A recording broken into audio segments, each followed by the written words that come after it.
Surgeons, what's the weirdest thing you've had to remove from someone's butt? I was the patient's family doctor, and took care of him in the family hospital for his short stay after. He had a cue ball get stuck up there. Not sure exactly what he thought would be the way to get out of it. We had a lot of trouble getting it out too. The conversation of the surgeons trying to come up with a way to get it out was pretty hilarious.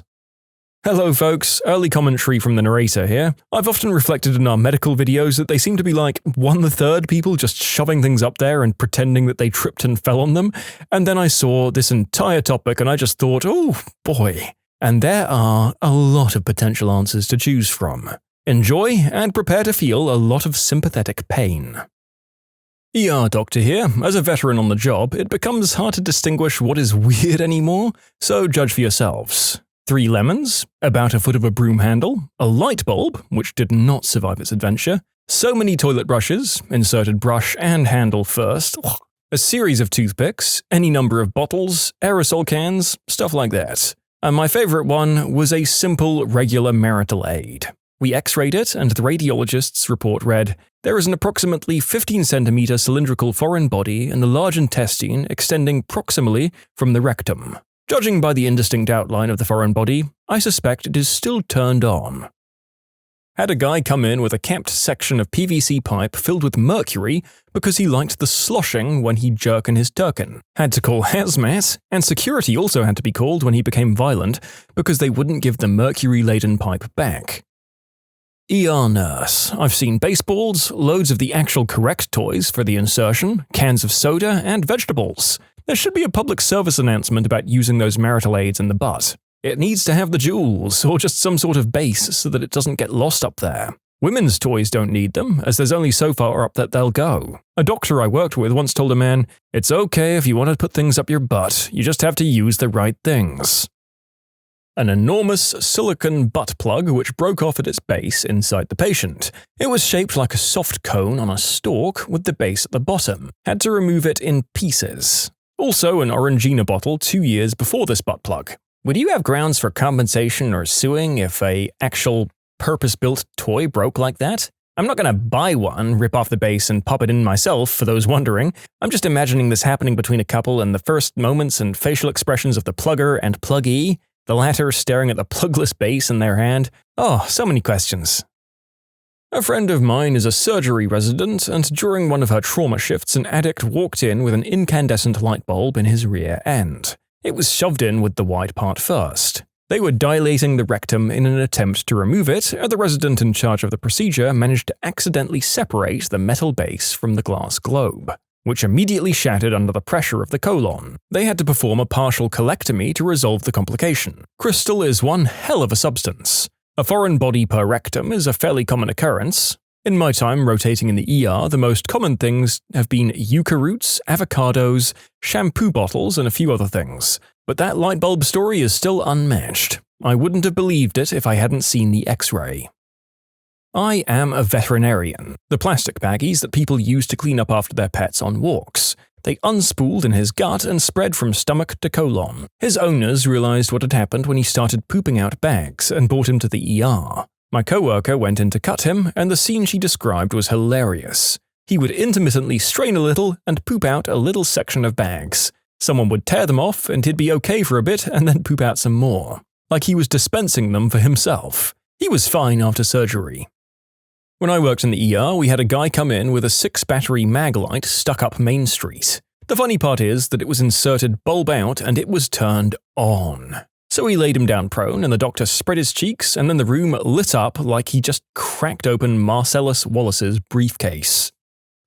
Back when I was an ER tech, we had this guy come in with a full-size bottle of VO5 shampoo up his butt. Of course he said he fell on it in the shower. You could clearly see it on the X-ray. It was pretty spectacular. The best part was he knew exactly what needed to be done to get it out, suggesting this wasn't the first time. He asked for conscious sedation and for someone to pull it out. Well, the ER doctor tried that, and then tried manually to get it out with forceps, and was essentially elbow deep in this guy. But he couldn't get it. He had to go into the operating room to get it taken out. I bumped into the surgeon a few days later and asked him how it went. He joked to me that, after we knocked him out, I grabbed a plunger out of the bathroom and got it out that way. But then he told me all he had to do was stick some suction cup up there till he felt it connect and then slowly pull it out. According to the surgeon, this guy never presented any sort of identification or insurance card and demanded to pay his entire bill before he left. Usually it takes some time for bills to get finalized. He paid it completely in cash and then left via a taxi. You know, I'd be more interested in what non-medical people have had to help people remove from their butts. My cat swallowed dental floss and I had to pull it out of her butt. I'm not a medical professional, just a grossed out lady with a new lidded trash bin.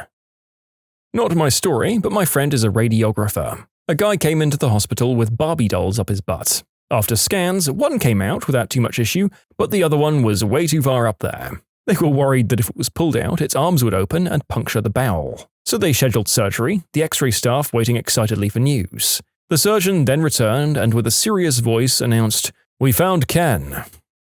My nurse wife told me that a man had an apple removed from his butt, but I never understood how this could be possible. I often think about this, but I've never asked for more details. I'll ask her over the table at Christmas dinner though. Okay, disappointing update. I didn't ask her at the Christmas table. There were small children around and everyone was having a nice time, and it didn't seem cool to just bring it up. Also, no one else started any butt stuff related conversations, providing an opening for my inquiry. I asked her today, but also told her about my story on here. She didn't feel comfortable sharing the details with you guys, so I guess you'll just have to use your imagination. Someone posted about a similar situation and suggested they'd possibly worked with my wife. However, based on the specific details in their post, I'm sure it was a separate apple or butt-related incident. Oh, and you can safely get things bigger than an apple in a butthole, by the way. Your rectum is pretty stretchy if you go slow. Yes, as we've had pointed out in one of our videos lately, you can apparently fit 2 small raccoons up there, which is a great testament to the flexibility of that orifice, but also a horrifying prospect. Fingers crossed that nobody here has managed that.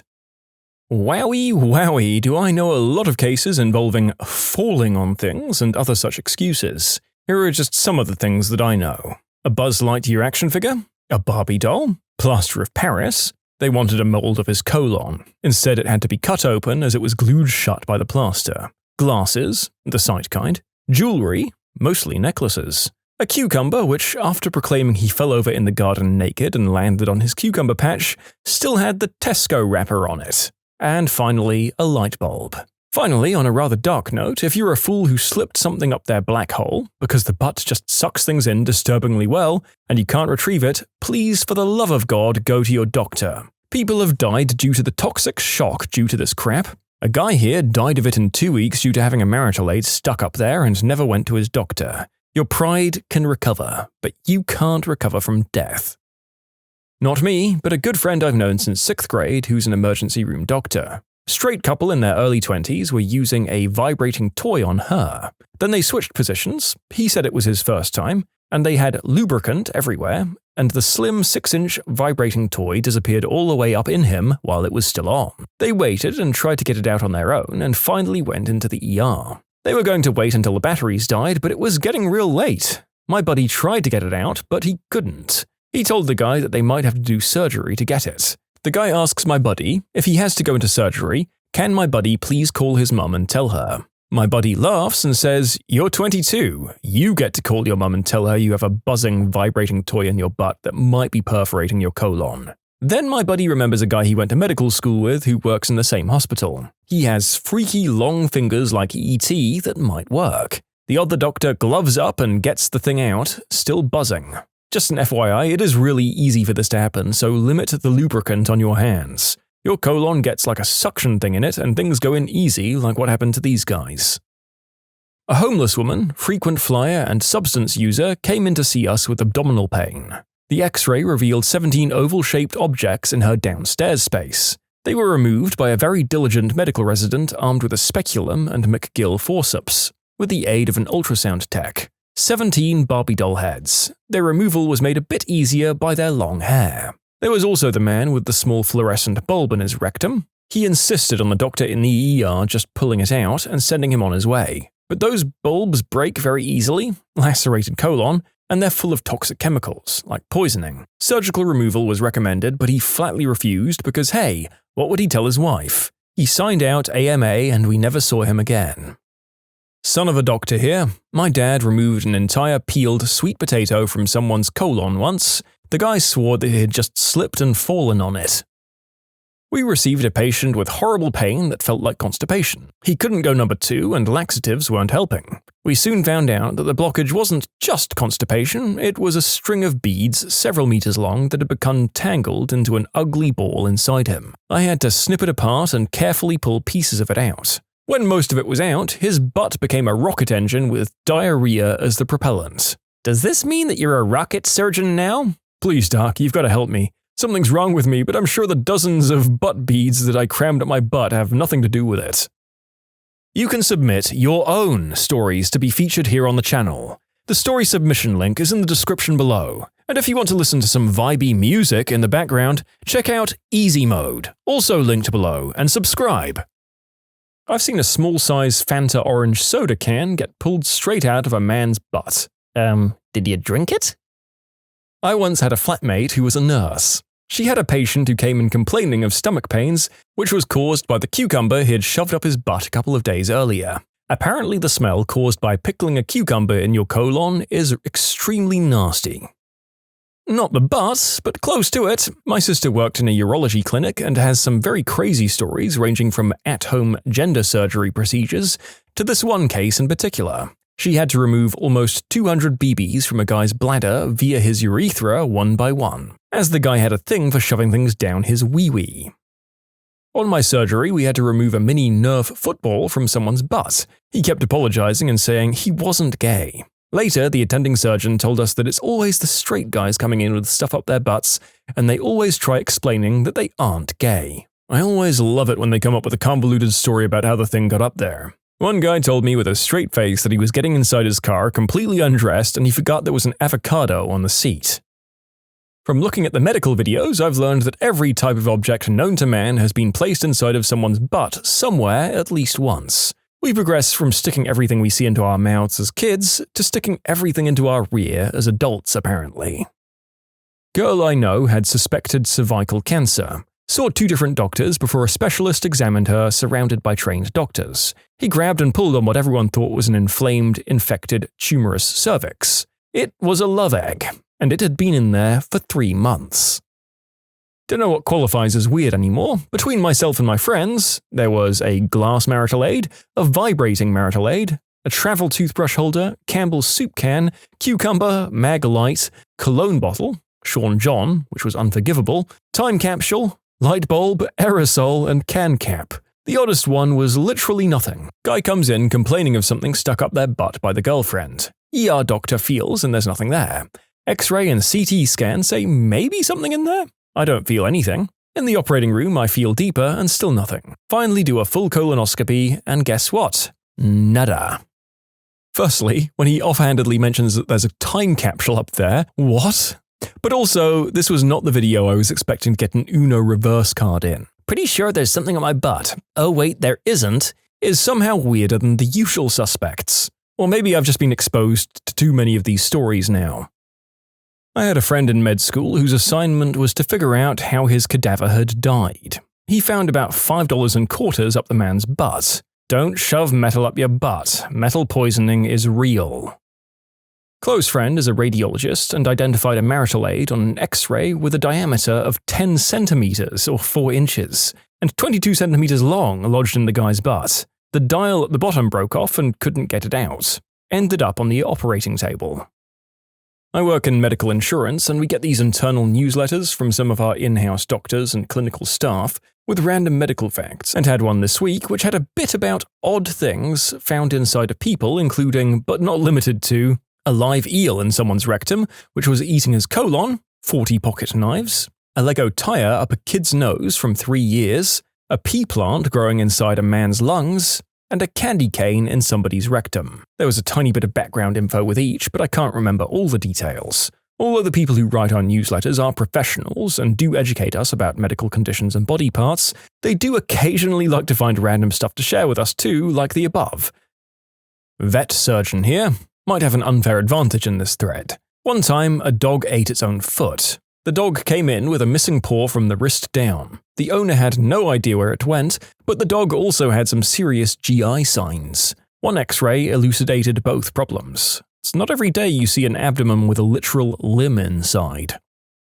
My ex was a surgeon. A policeman and his wife came in because he had something stuck up his butt. When my ex asked what, the wife said, "A vibrating toy, exactly like this one," and pulled out a 9-inch thing from her handbag. My mum worked in the ER at Johns Hopkins back in the 70s. She pulled a Coke bottle out of a senator's butt. She refuses to say who though because of ethics. I think most people believe that big companies are up the politicians' butts, but this one is taking it a bit too directly. Cassava, and everybody in my country knows it because it showed up in the news because someone in the operating room had the great idea to record a video of it and make it viral. The patient sued the hospital. Middle-aged man goes into the A&E with something up his back package, goes into the X-ray where he sees my girlfriend. And what's up there? 4 baking potatoes. Not the little ones either. Each one's about the size of a fist. As he tells it, he was at home cooking dinner and slipped in the kitchen and 4 potatoes went up his hole. Sure they did. A small sculpture of Jerry Seinfeld made out of fusilli pasta. Internal medicine physician here. Not sure why everyone thinks surgeons would be the ones removing stuff from people's butts when it's probably most often the emergency department or us. Personally, the grossest thing I've manually disimpacted was probably a partially digested whole corn on the cob that the patient had eaten several days prior. Was just pulling out fistfuls of corn for like half an hour. But yes, I've also definitely seen the occasional light bulb, razor blade, or marital aid lost in the abyss. Probably the best story I have here was during residency. My correspondent spent a good amount of time searching around for a Q-tip that a patient lost up his butt while scratching up there. He told the patient he was unsuccessful at finding this thing, only to be asked why in the world he was expecting to find one. Turns out he was supposed to be looking at the patient's roommate's butt. What? Had to go do another rectal exam next door. Must have been an awkward conversation across the curtain later that night. I'm so glad you asked this. My favorite story was a guy who came in with a can of Glade up his butt. What scent, you ask? Timeless joy. One time I tooted and it stunk so bad my friends threatened to shove Febreze up my butt. I'm guessing this first guy's friend went through with it. Heard this from my father-in-law who used to work as an ER nurse. They had a guy come in who had gotten slammed drunk. When he was passed out, his friend stuck 2 AA batteries up the guy's Johnson, not up his butt, his front. From what I remember, they had to actually cut the guy open to get them out and stitch it back together. Oh, I agree with you guys. I really hope he tried to charge them. He did tell my father-in-law they'd no longer be his friends. It's an incredible invasion of privacy, if not actual assault. I have no idea how one would pull this off. My friend is literally a butt doctor, and she told me about patients coming in with 10-inch marital aids stuck in their rear, and another one with a vibrating thingamy stuck while it's on. I got to see the X-ray of the 10-incher in there. It was really something. Apparently, he had tried to get it out of his butt for a few hours, struggled really hard, finally gave up and came in to see the doc. That thing still makes me laugh, though. I mean, I put a lot of stuff in my butt. Please don't post about it on Reddit, doctors. This is my dad's story, and not necessarily a weird object, but bear with me. He was working one night and some poor soul came in with a vibrating toy stuck on up there. To lighten the mood, my dad asked if he wanted it removed or just needed the batteries changed. He may have been asked to go to sensitivity training after that one. You know what? I think I would have appreciated the levity. But then again, I guess I wouldn't care as much about being perceived as gay as some of these middle American surgeries. So if me and my doctor are both on the same page about me ramming things in my rear end, sure, why not make a joke about it? Operating room nurse here. One time I helped remove a G.I. Joe from someone's butt, like a full-size 12-inch OG doll. The X-ray was really funny. My nurse friend had a girl who had a lot of downstairs pain and some bleeding. The doctor took a look and found a horrific smell and discovered a chocolate bar wrapper stuck up there. Turns out her and her boyfriend didn't have a traditional contraceptive and decided the wrapper would do in a pinch. And the jagged edges had cut her on the inside and still had the remnants from several days ago. They found another man's member, and just the member. A French nurse here. I've once seen a 75-year-old man with 3 pétanque balls in his butt. You know, I'm here for all the unqualified posts of people saying, I'm not a surgeon, but I happen to have a butt, several weird objects, and a Dr. Dre album. Does that count? Half a nunchuck. The other half left a nice scar between the eyes of his girlfriend when it broke. She needed stitches. Remember kids, cheap nunchucks you win at a carnival make bad bedroom toys.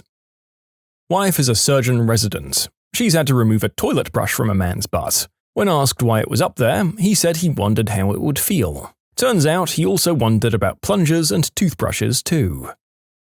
While on my surgery rotation, the weirdest thing I had to remove from a butt was a half-rotten carrot. The patient had put it in thick side first, so it was very slimy and very difficult to get out. We eventually had to take the patient to the operating room, and even then, we opened the OB gin tray to fully get it out. And of course, this happened at like 3 a.m. Yeah, the surgeon was not happy to drive into the work and activate the OR for this. Of course, this sparked a discussion of things people put up their butt, and the winner was the chief PA. He had seen a guy put a Barbie doll up there, and it was stuck because the arms come out so it was like a barb.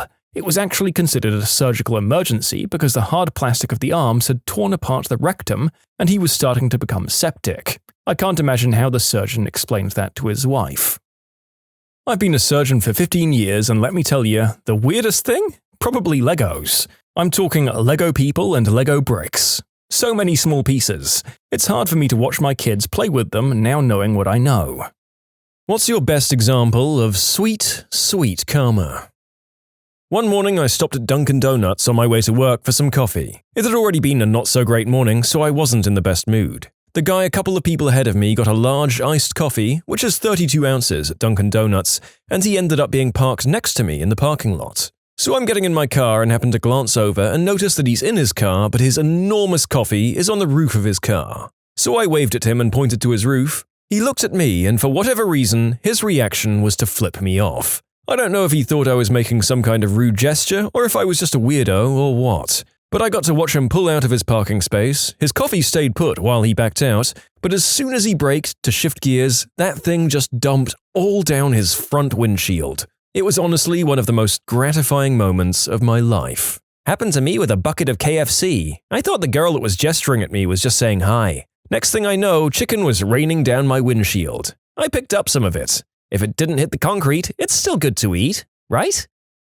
Was driving home slowly during the aftermath of a major ice storm. Dallas and Fort Worth don't have salt trucks or plows, so there was a thick layer of ice on all the highways, which are mostly elevated so they take ages to thaw if the temperature stays low. A guy in a sports car blows past me and a bunch of other people just trying to stay on the road. He's changing lanes really quick and speeding up and generally just being a massive jerk on a dangerous road. Couple of miles later, the guy's car is spun out, still upright, and stuck in an icy ditch. He was fine, standing next to the also fine car, spitting mad. So I'm glad he wasn't hurt, but man, did he deserve to end up in a ditch for driving like that. Seriously, we get that you might know how to drive on ice in the Arctic, but Texas doesn't have the infrastructure you're used to. The roads aren't built for ice. There are no plows. We aren't rusting our cars with salt over the 2 days every 4 years that ice is over. It just ain't the same.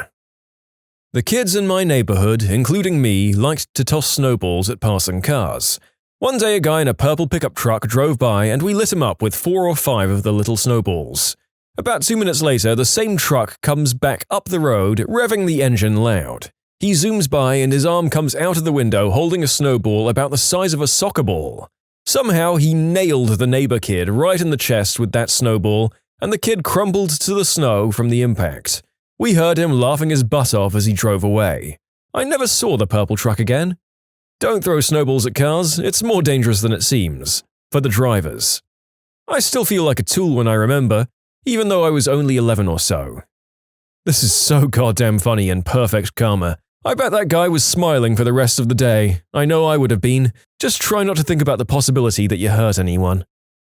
A few years ago, I was out at a pub with some friends for my birthday. A few of them are sitting outside and my best friend coughed. This apparently infuriated a girl sitting nearby, and she had her boyfriend just start beating the crap out of my best friend. My best friend was female, by the way, and her boyfriend. My best friend is a little scrapper, so she can hold her own in a fight if she needs to, but the guy is the one throwing the majority of the punches. Police obviously got called, and the guy legs it before they arrive. The police took a few statements from my friends and start trying to find the guy in order to arrest him. But even after a few weeks, they still hadn't found him. Best friend gets a call from the police station soon after to say that they'd arrested the guy who'd beaten up her and her boyfriend. Turns out they hadn't been able to find him because while he was running away from the pub that night, he'd tried to jump a high fence, fallen, and hit his head, resulting in a 6-week coma. Best part is that after being in a hospital for 6 weeks, he got arrested. Even better, head trauma probably ensured he remembered very little about the night. The guy probably had no idea why he was being arrested. I don't know, man. If you're the kind of guy to start throwing punches at other people on command, you probably have a pretty good idea of why you're being arrested. Me? Sir, your brake pads are worn down and your rim is worn. There's also a crack in your head tube. The customer? I just need the puncture fixed. Okay, sure, it's not safe to ride though, you understand? It's been fine for years. I proceed to fix the puncture, the customer rides away and not even 5 meters from the door the rim collapses under the pressure, and he goes over the handlebars. It's been fine for years though, right? People are stupid. Some of the crap I see is crazy. We have this one customer who's an engineer, he actually is, and he runs his bike to death, then refuses to spend money until something fails. Latest thing was the handlebars. Engineers can be especially dumb. I have classmates who are incredibly gifted when it comes to academic work but have zero life skills or common sense. A guy I know almost burned his room down when he set fire to his curtains using a hot plate because he didn't know he was supposed to keep an eye on the food he was cooking.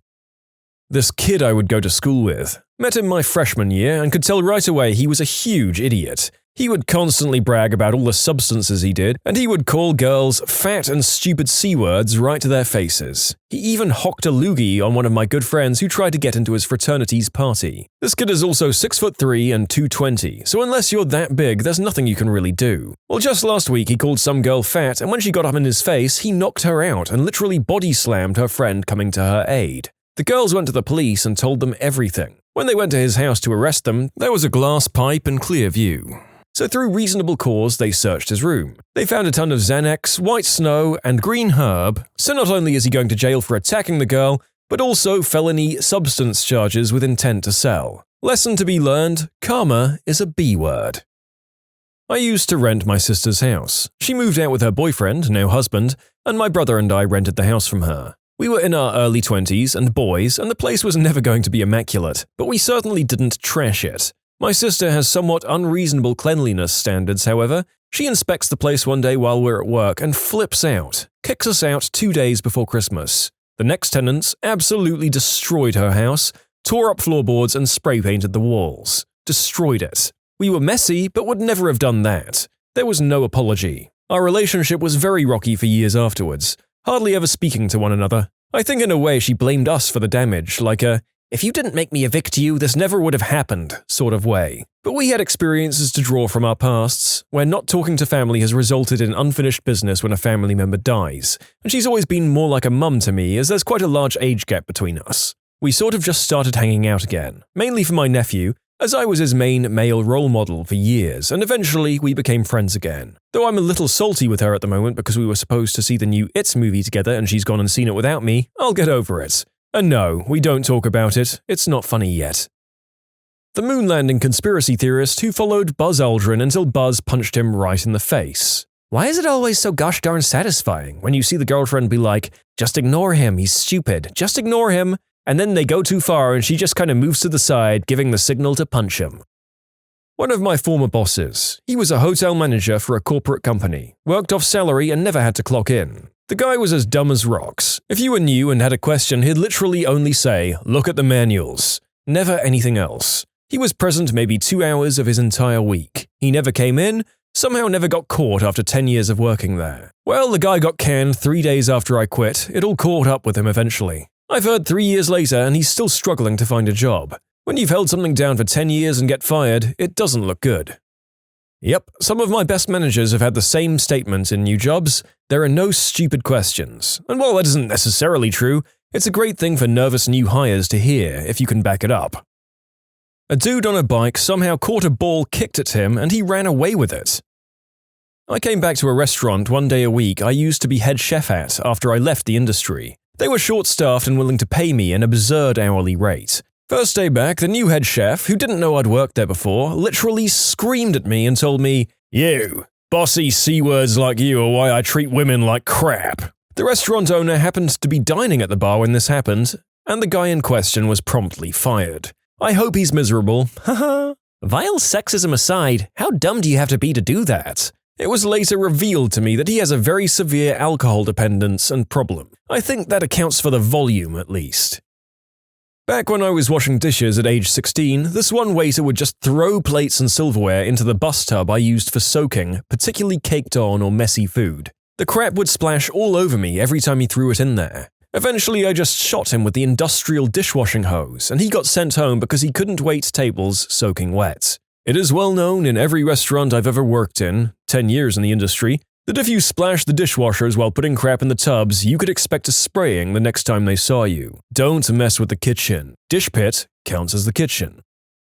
Not me, but a friend of mine did this. During the fall, his neighborhood would put bags of leaves out on the curb for a pickup. These punk kids would always drive over the bags, making a big mess in the street. So one day, he takes a stack of cinder blocks and hides them in the bags. He said he could fit 8 blocks in each bag, and then fill up the rest of the bag with leaves. The kids drive by, aim for the bags, boom, big damage to their cars. He said that they stopped their silly behavior after that. Man, I had a substance dealer live across the street from me, and his customers were some of the biggest jerks I've ever seen. They hit my mailbox, garbage cans, completely drove through my ditch. The city maintained cutting the ditches, so of course the grass there was always waist high. I lined my ditch with huge, as in 200 pounds each, slabs of stone. First day literally removed one guy's bumper and incapacitated a different car. Easily damaged 15 cars a week.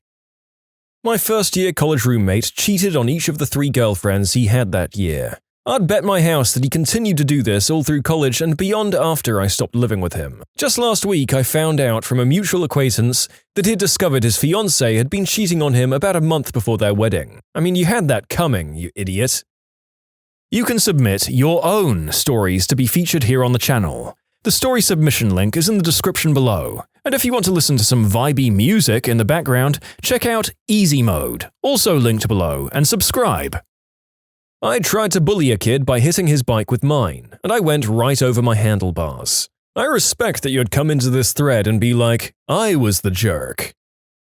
My friend, I'll call him Zeke for convenience, and I will go to this old dock from time to time just to hang out and talk because the area was beautiful, and there's an old building where an event site used to be. So we just dig through the massive lost and found or spray paint some hip cool art, yo. Memes mostly. Well, one time Zeke brought a friend who was on Snapchat or something on Zeke's phone the whole time yelling about some stupid breakup, like screaming. He got aggressive because we told him to chill. Well, Zeke wanted his phone back eventually, but the friend refused to give it, because that friend was a prick. The friend proceeded to drop then catch his phone over the 30 feet deep water. I grabbed the phone and calmly said that was stupid. The friend whipped out his own phone, but he preferred Zeke's, I'm still not sure, and said, watch this. He dropped the phone and missed the catch, and it sunk into the pure brown water, descending quicker than the kid could open his mouth to scream. My friend was dating a guy and she told me he had a 500 horsepower Mustang.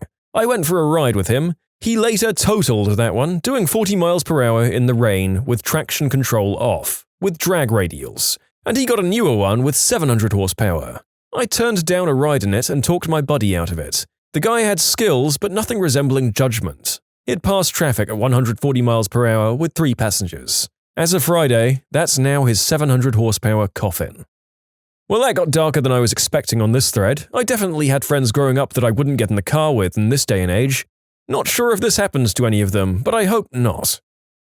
I came from a pretty large school that was very competitive about academics. I finished 51 out of 650, and I was very happy with that. The valedictorian, who I barely knew, said to me the week of the graduation that she didn't know how she didn't have more competition. High school is so easy. Then she said, like, take you for example. You're pretty smart, but you set yourself back in life by not trying to be valedictorian. Like, you couldn't get into an Ivy League with your rank, and my valedictorian title gets me in wherever. On top of that, my best friend was getting paid to write essays for people, and I knew Miss Pompous valedictorian brought many from her.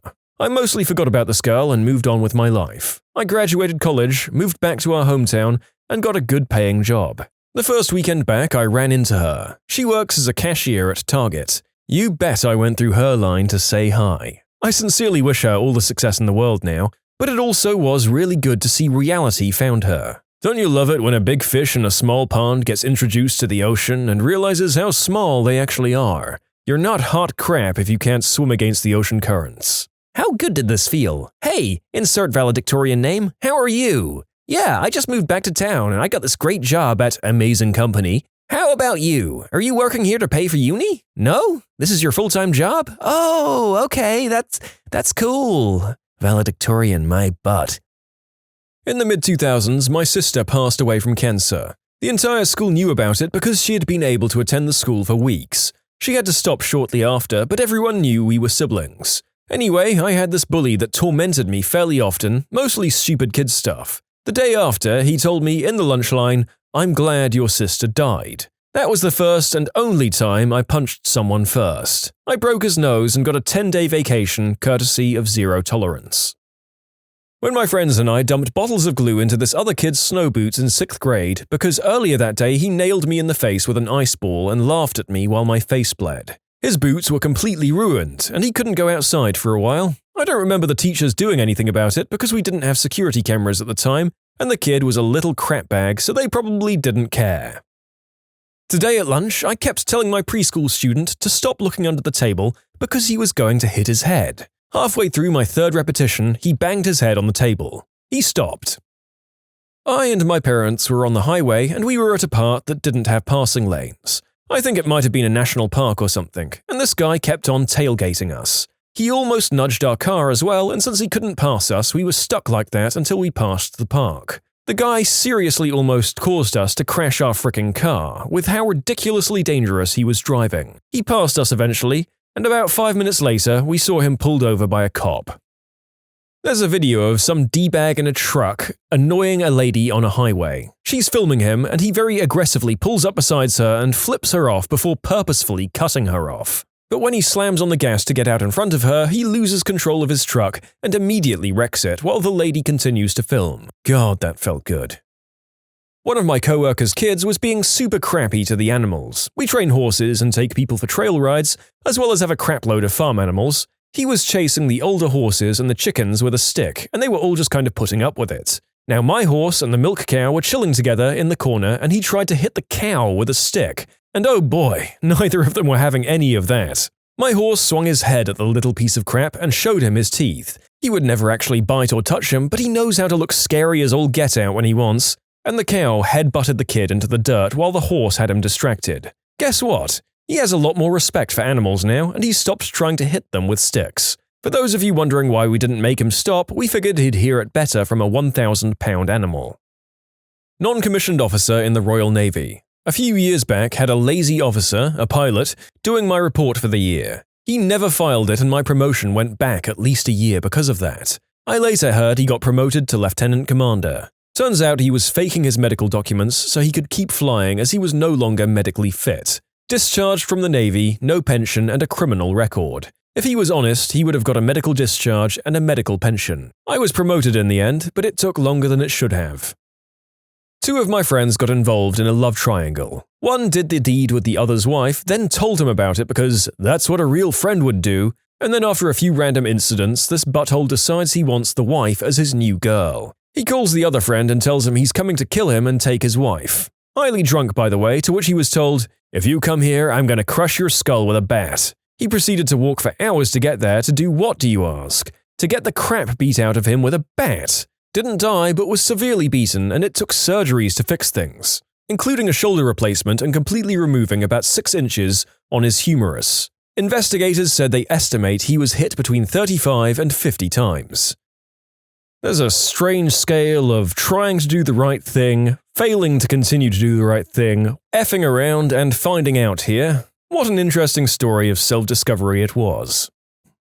This was years back in high school, but I remember this football jock who was your typical butthead to everyone just because he was stronger, cooler, and all that jazz. He also did substances which he thought made him cool. Him and I didn't get along well, even though we were on the same team, because he loved bullying people and I'd tell him to F off. Anyways, it was his dream to join the army and become a ranger out of high school. On grad night, our school went to Disneyland, and he never showed up for graduation. I found out later that he tried sneaking substances into Disneyland on grad night, and since he had turned 18 recently, they booked him as an adult. Can't exactly become a ranger with a record of dealing hard substances to minors.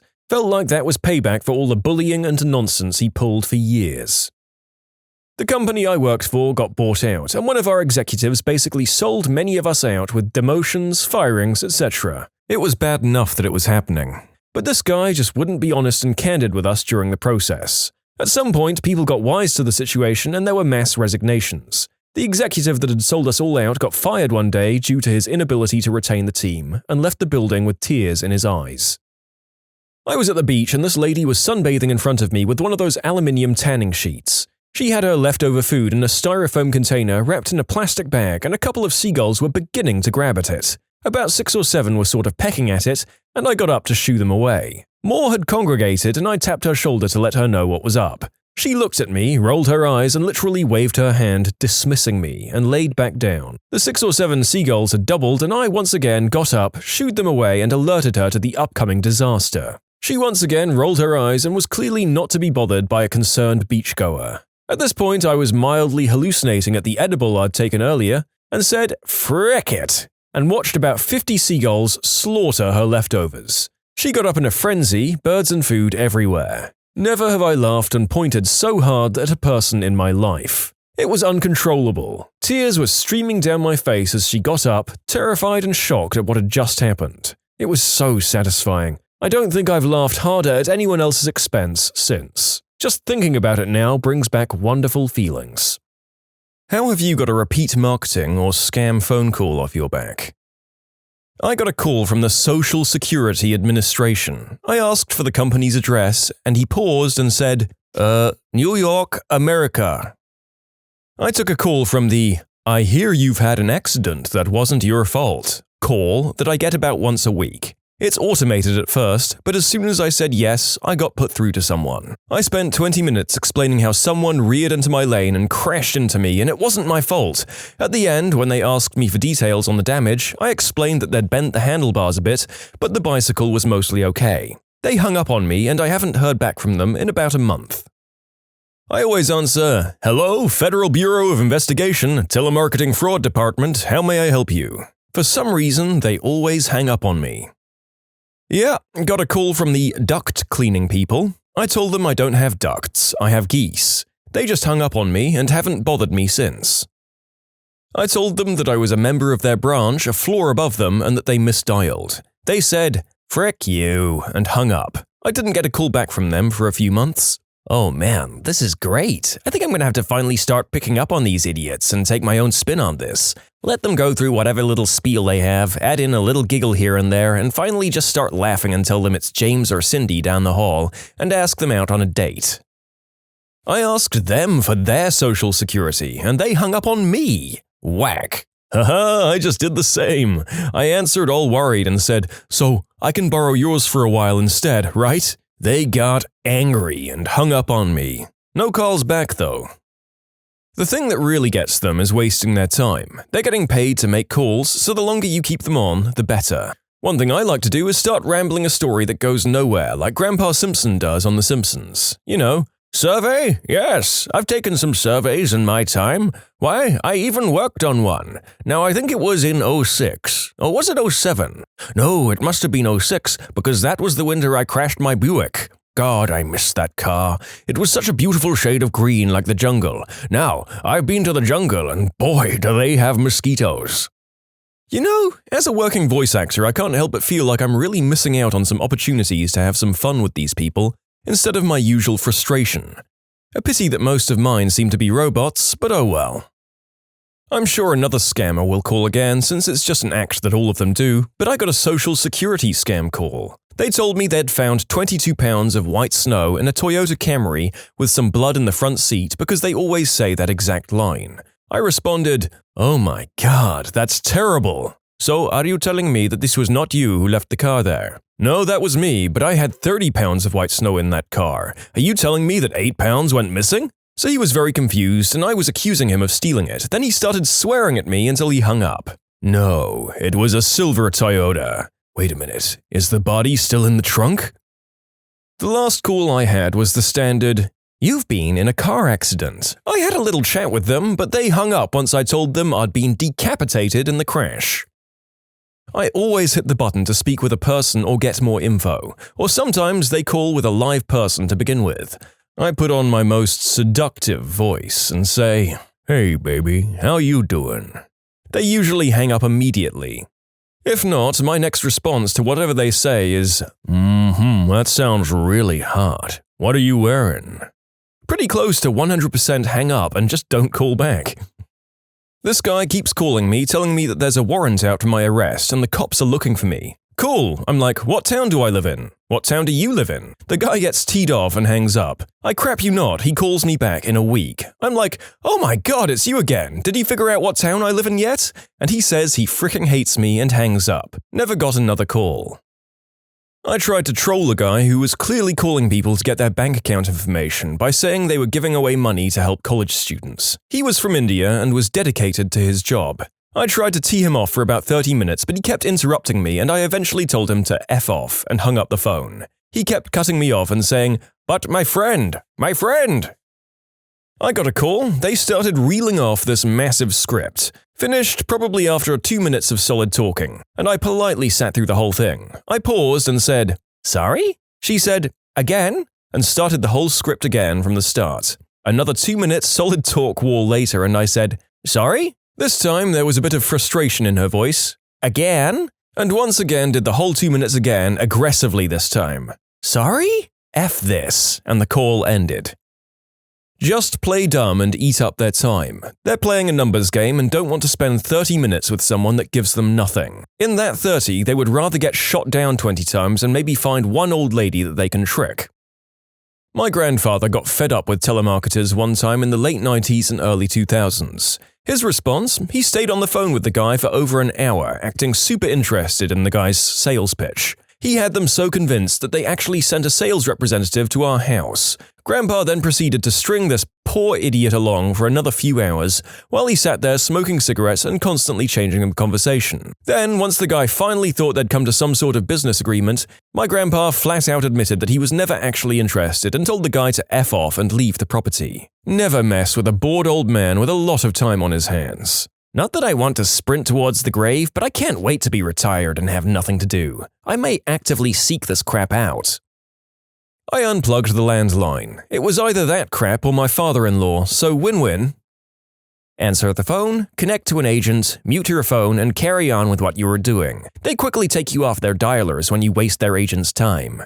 I'm mostly the same, but I've stepped it up. Answer, connect, mute the same, but when a person picks up and starts speaking, I rapid-fire press numbers on my keyboard until they hang up. My favorite response to it has been, "Beautiful song, sir. We won't call again." They did call again, though.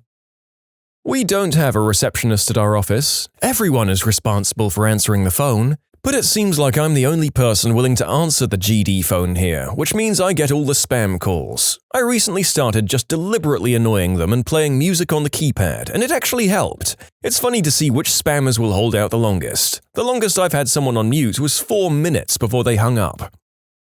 The narrator is almost getting sad that he doesn't have a lot of telemarketers in the country that he lives in to experiment these kinds of shenanigans on. We get maybe one a month here.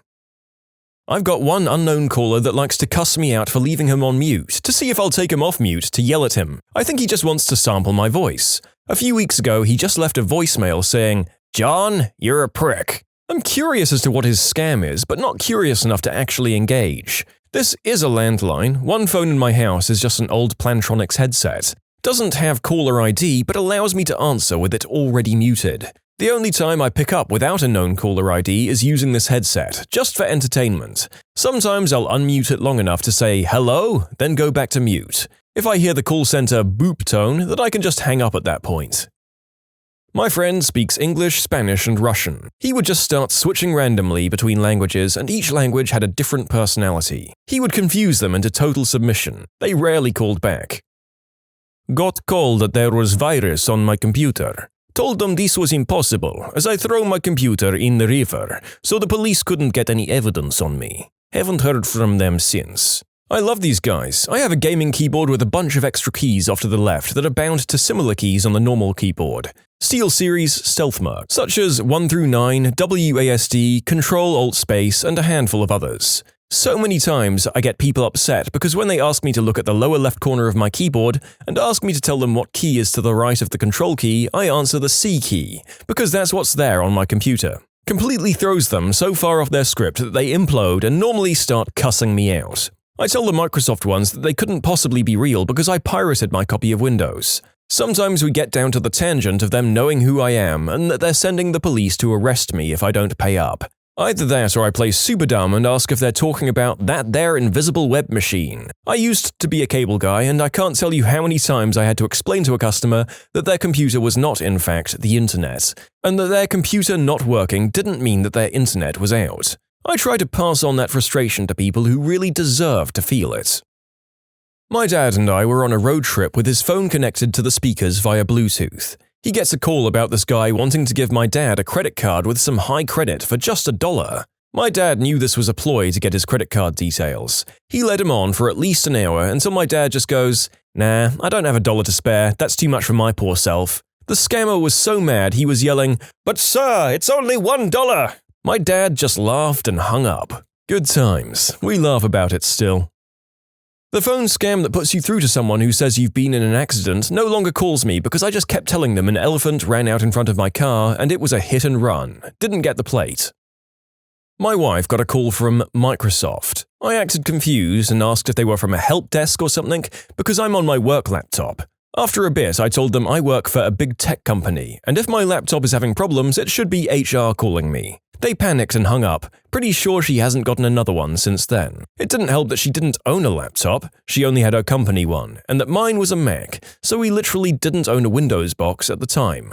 My mom has ruined one of these calls unintentionally. I run Ubuntu on her laptop that she only uses for mail and online banking, and I'm the one who maintains it.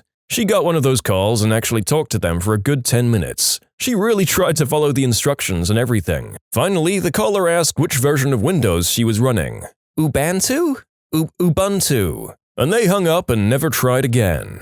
My wife says, "I'll just pass you on to my technical person," and hands me the phone. The last time I kept a guy on the line for about 5 minutes, playing dumb and trying to find the start menu. After a while, I let him off the hook and told him it was a Mac, and he dropped the call.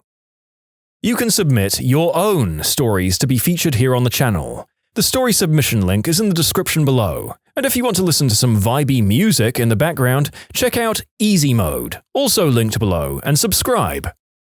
I would receive a specific one 9 times out of 10. Your car warranty is about to expire. Press 1 if you'd like to be connected to a representative. So I would oblige and wait for someone to come on the line and say make, model, and year of your vehicle, which I usually followed up with 2013 Hasbro ATV or 2017 Little Tykes Tricycle or something of that nature. I must have become a famous caller because they only called maybe 6 times after I started doing it, and they always started with, "Oh, look who it is." Eventually, it just stopped. I assume it's because they were tired of wasting their time on someone who was wasting their time.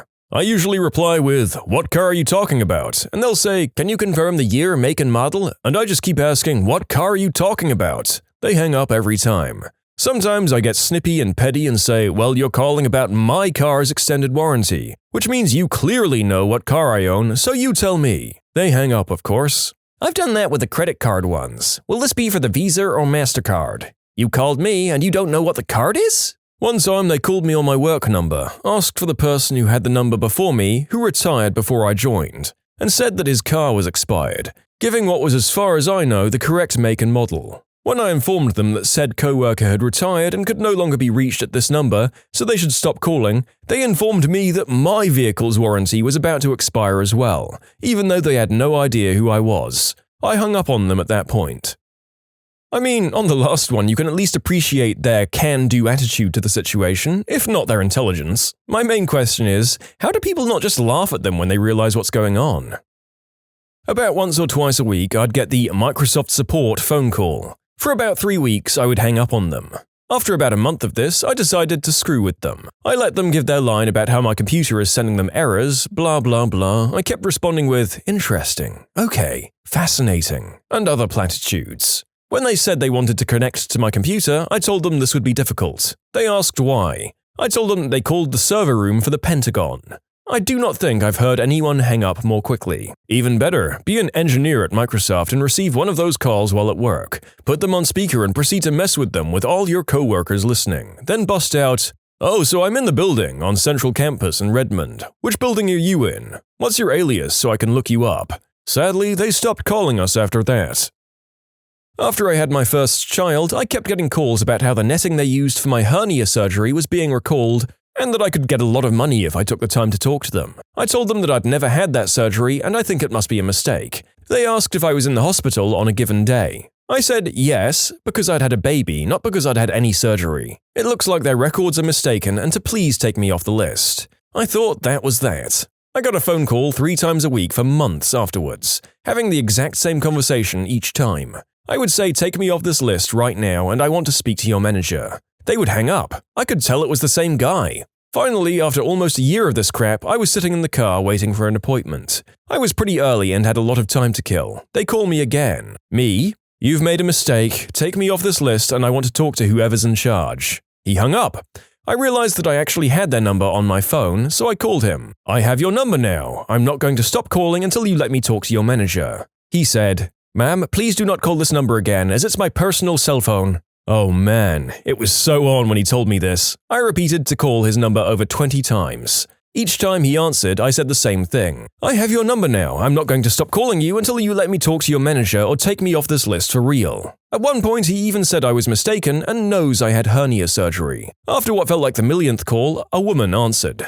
"Why do you keep harassing one of my employees?" "I've told your employee that he has the wrong person and to take me off the list. He refuses to believe me and has been calling me 3 times a week for the past 8 months. "Ma'am, he is calling you because you're on our list and he can help you." Pretty much saying the same crap the other guy was saying, but with a really crappy attitude, like it's me who's the butthole here. I have his number now, and if you want me to stop, you need to take me off this list and never call again. If you don't, I'll call him every minute I have the chance. I spend a lot of time in my car waiting for clients to meet me. So, you guys will be hearing from me a lot. "Alright, ma'am, I took you off the list. Please don't call again." Click. And they never called again. Saying something like, "Hello there, you're speaking with sales representative from pleasure.com. What kind of adult toys do you want to order?" Really scream it at them, by the way. It always works for me. "Welcome to Jim's House of Pleasure. You got the dough, we got the hoe." I used to get a lot of unsolicited calls from a company who could sort out my debt. I got a call from them one day when I wasn't doing much at home, so I decided to have some fun. I gave a false name, false address, which they couldn't find in their system. I convinced them it was a new build eventually. I then went through my debts meticulously, had them waiting while I found the paperwork, etc. Some of the debts were for my transition, and then reverting back because I'd changed my mind. 30 to 40 minutes later, I had over £300,000 in debt, and was able to pay up to £4,000 per month to clear it up with them. The woman on the phone got her boss because it was such a big contract, and when the boss lady got on the phone, I told her I made it all up. I kid you not, she told me I was wasting their time and that I shouldn't do that, and then hung up on me. Never heard from them again. I get a call from a random pharmaceutical company saying that my supply of bedroom performance pills were ready for pickup. I told them that I had a complaint regarding the medication. I said that I only took half a pill and now half of my pee-pee was hard. Now my base is hard, but the tip was soft and I was teed off. I kept going on this rant for about a minute or so and they hung up. Happened twice and my friends and I are still laughing. So what the narrator is learning here is that a lot of these calls are based on saying that the recipient has an incoming order that they definitely didn't make in order to get the person to give up their details in order to cancel the order. If so, pretending that you're indeed a repeat customer who's already received multiple orders and recognizes the company is a terrific act of trolling. I always just say, "Bill's orphanage, you make 'em, we take 'em." They usually don't call back after that. "Steve's crematorium, you kill 'em, we grill 'em." I answer the phone as Detective So-and-so, and then I ask them who they are and why they called the number in a very stern and cop-like manner. Then I ask them where they are and act like I'm giving the information to someone else who is contacting Interpol. I ask a few more questions about their relationship to the number and advise anyone who's not already hung up that they should stay put and wait for Interpol to arrive for interrogations. It stopped calls to my classroom. I just scream for a solid 30 seconds. Whenever they intro with, "This is so-and-so on a recorded line," I always politely say, "I do not consent to being recorded or monitored." Something along those lines. It's always fun how they get so flustered and aren't sure what to do. They usually hang up and don't ever call again. I don't even know if they need my consent to record me, but it seems to work. Answer the phone with, "Ghostbusters, what do you want?" and get increasingly exasperated when they don't have a legit paranormal issue. It helps to loudly chew on gum.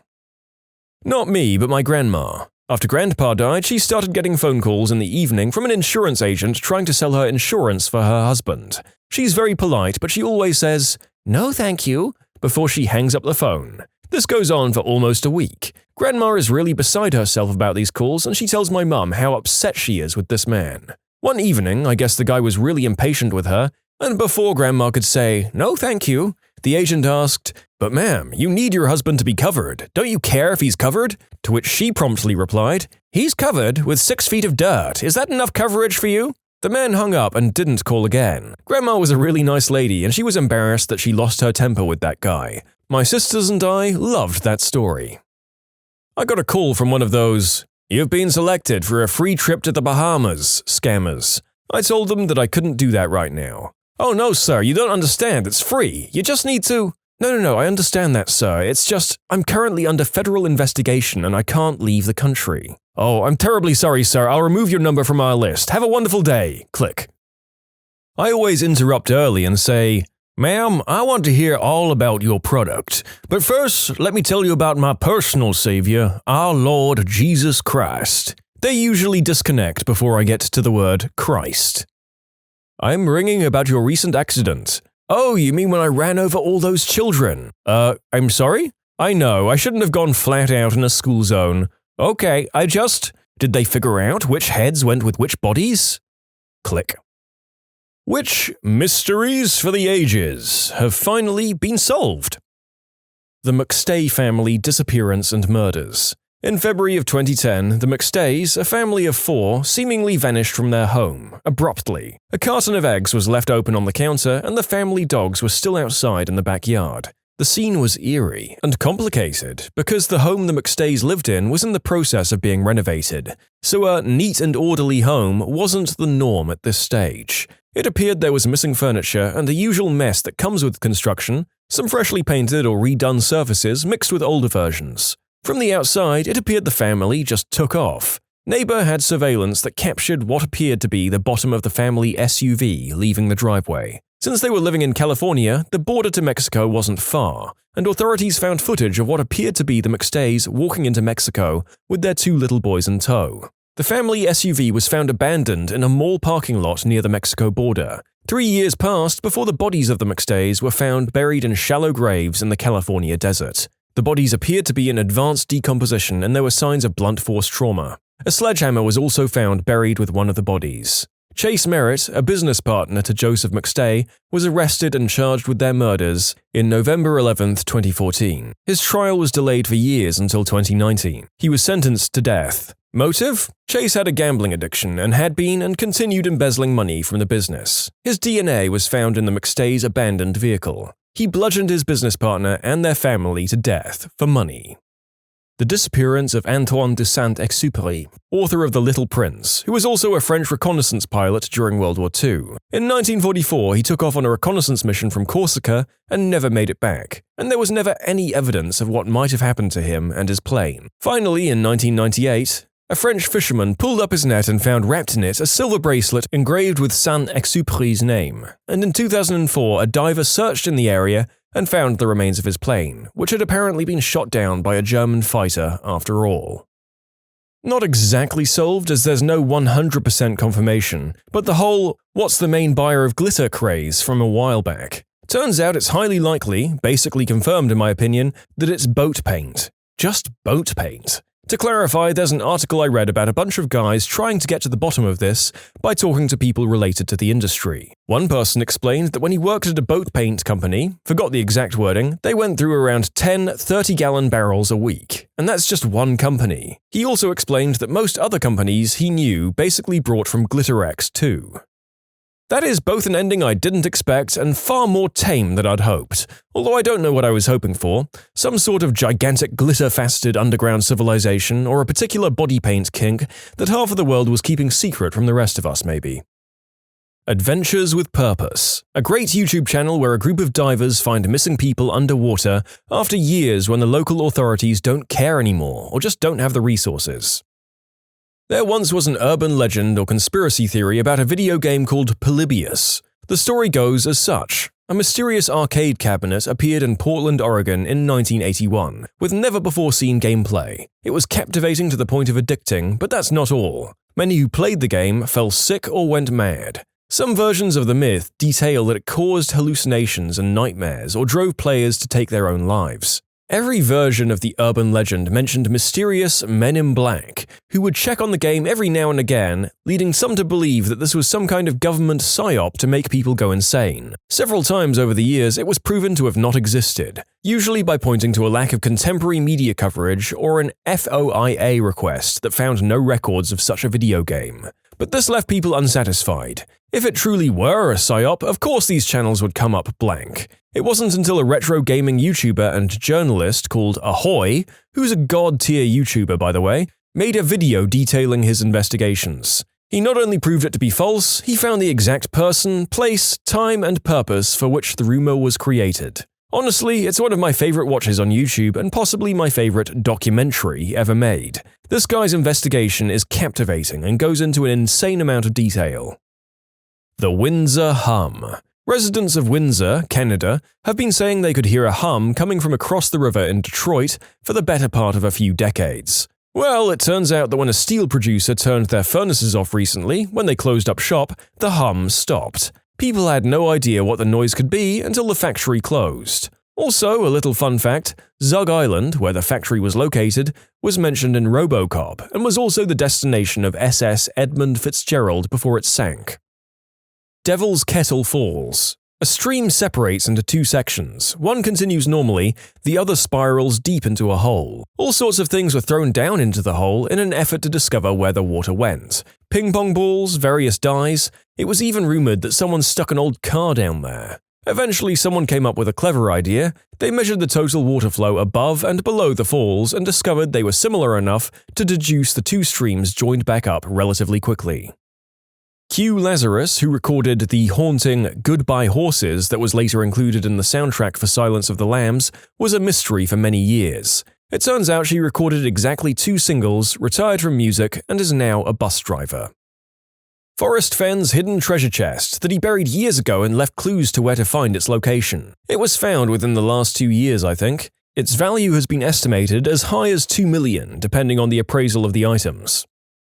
The case of Adrienne Shelley, screenwriter for Waitress. Husband came home to find her hanging in their shower. It was ruled that she had taken her own life. The husband insists she was happy and would never have done that, promoting another view of the crime scene, where they found a shoe print that matched a construction worker in the building. Sure enough, the construction worker went to rob her and he thought he killed her, so he staged a scene to make it look like she ended things herself. And then the hanging ended up being the actual thing that killed her. The Erebus and the Terror were found a few years ago. The 2 ships were part of an Arctic expedition and disappeared 150 years ago. They had a whole section of the Museum of History in Ottawa for it a few years ago, with some remnants of the ship. It was very interesting. One thing that struck me was for years, the local indigenous population talked about those crazy white guys trying and failing to sail through the Northwest Passage, and ended up resorting to cannibalism in an attempt to survive. Their stories were ignored for decades, but what do you know, the oral histories ended up being an important part of finding the wreckage, and they found cut marks and evidence of cannibalism on some of the bodies found on King William Island. In 1997, a really weird and loud noise was detected underwater, and everyone was all, "What the frick was that?" In 2012, it was determined it was an iceberg breaking and/or rubbing against the seabed. The Sailing Stones of Death Valley. Rocks would magically move up 1,500 feet in the desert. Turns out it gets cold and freezes the ground overnight, and the rocks would get pushed by the ice sheets that melted under the wind. I would probably have assumed it was just very bored and very dedicated pranksters working through the generations, and somehow this amazing scientific phenomenon is kind of disappointing. Benjamin Kyle, man found beaten behind a Burger King with severe amnesia. It was a fascinating mystery until it was solved, then it was kind of sad. He had made TV appearances, had a couple of AMAs on Reddit, but no one could identify him. When his identity was discovered, William Burgess Powell, there was still a gap of 20 years in his life from 1984 to 2004. There's no record he had done anything. He had distanced himself from his family and had no friends, which is why no one recognized or identified him from his TV appearances. When he was saying his name was Benjamin Kyle, it was actually Benjamin. He was actually pretty certain that his name was spelled with 2 A's. How he came to that conclusion when his name is nothing like that is still a bit of a mystery. 1947. A British South American Airways aircraft named Stardust disappeared. Its last message was simply, "Stendeck. Severe turbulence encountered, now descending." After an exhausting search, no trace of the aircraft was found. For years, conspiracy theories and talk of alien abduction by wackos circulated.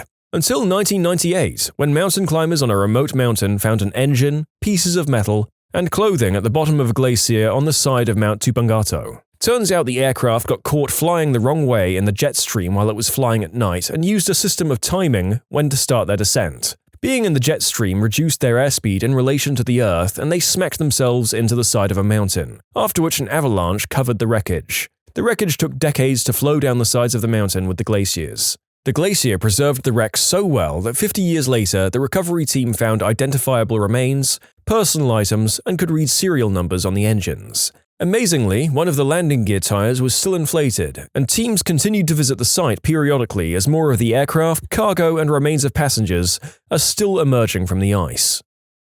While it doesn't give us who the Zodiac Killer is, just recently his most famous 340 cipher was solved after 51 years.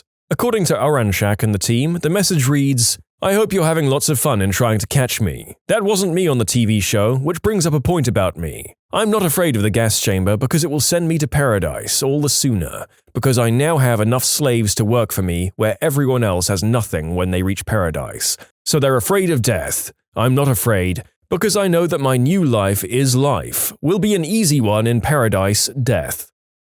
Dan Rather was attacked and beaten on a New York street by two men who kept demanding, "What's the frequency, Kenneth?" He was rescued by a doorman, and the two guys got away. For years, no one knew who they were. Then a man invaded NBC studios and killed a stagehand. When captured, he explained that the networks were beaming radio messages into his head. He wanted to know the frequency they were using so he could jam the signals. Dan Rather was shown a mugshot and positively identified his attacker. You can submit your own stories to be featured here on the channel. The story submission link is in the description below. And if you want to listen to some vibey music in the background, check out easymode, also linked below, and subscribe.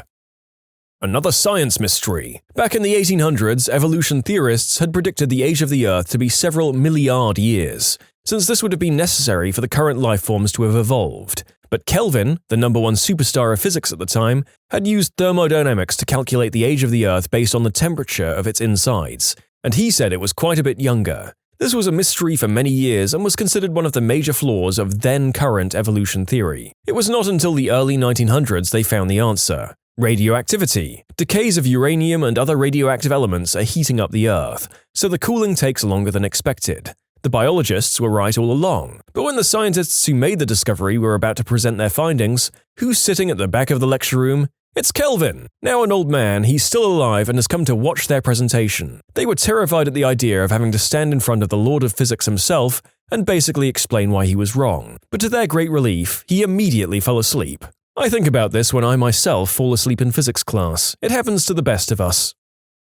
What Dinoceras looks like. When I was a kid in the 80s, all that was known were the bones of the arms with enormous claws. Hence, its name, Terrible Hand. They were mostly shown grasping a small car because they were so fricking huge. The rest of the animal was a complete mystery. Was it like a giant Allosaurus? One that'd make the T-Rex look like a puppy in comparison? A few years later, it seemed more likely to be ostrich-like and omnivore. Either way, given how rare it is for fossils to form at all, I was convinced I'd die never knowing what this dinosaur actually looked like. Then, surprisingly, in 2014, they found more bones, and it was just the weirdest thing.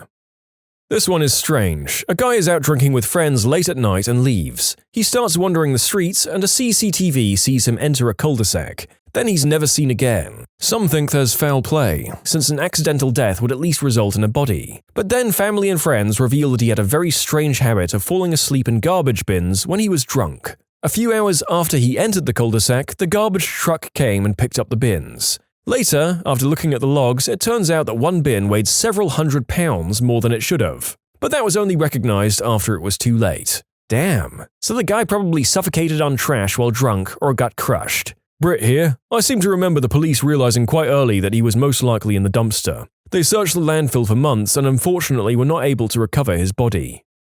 What a way to go. I mean, is that a Darwin Award? I think for that to qualify, you have to go apply an exotic but ill-advised method to solve a different problem. And what this guy did was just a strange drunken habit. Sad, although you have to wonder how often he was getting plastered for this to be a trademark thing that he did.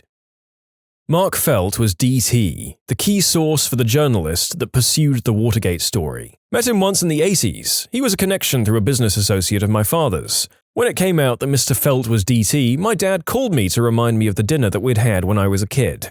I don't remember much other than the intimidating vibe. The type of guy who, even as an 8-year-old, I didn't need to be told to mind my manners around. I just did that because he was scary, and his wife wore a hat with a fake bird in it.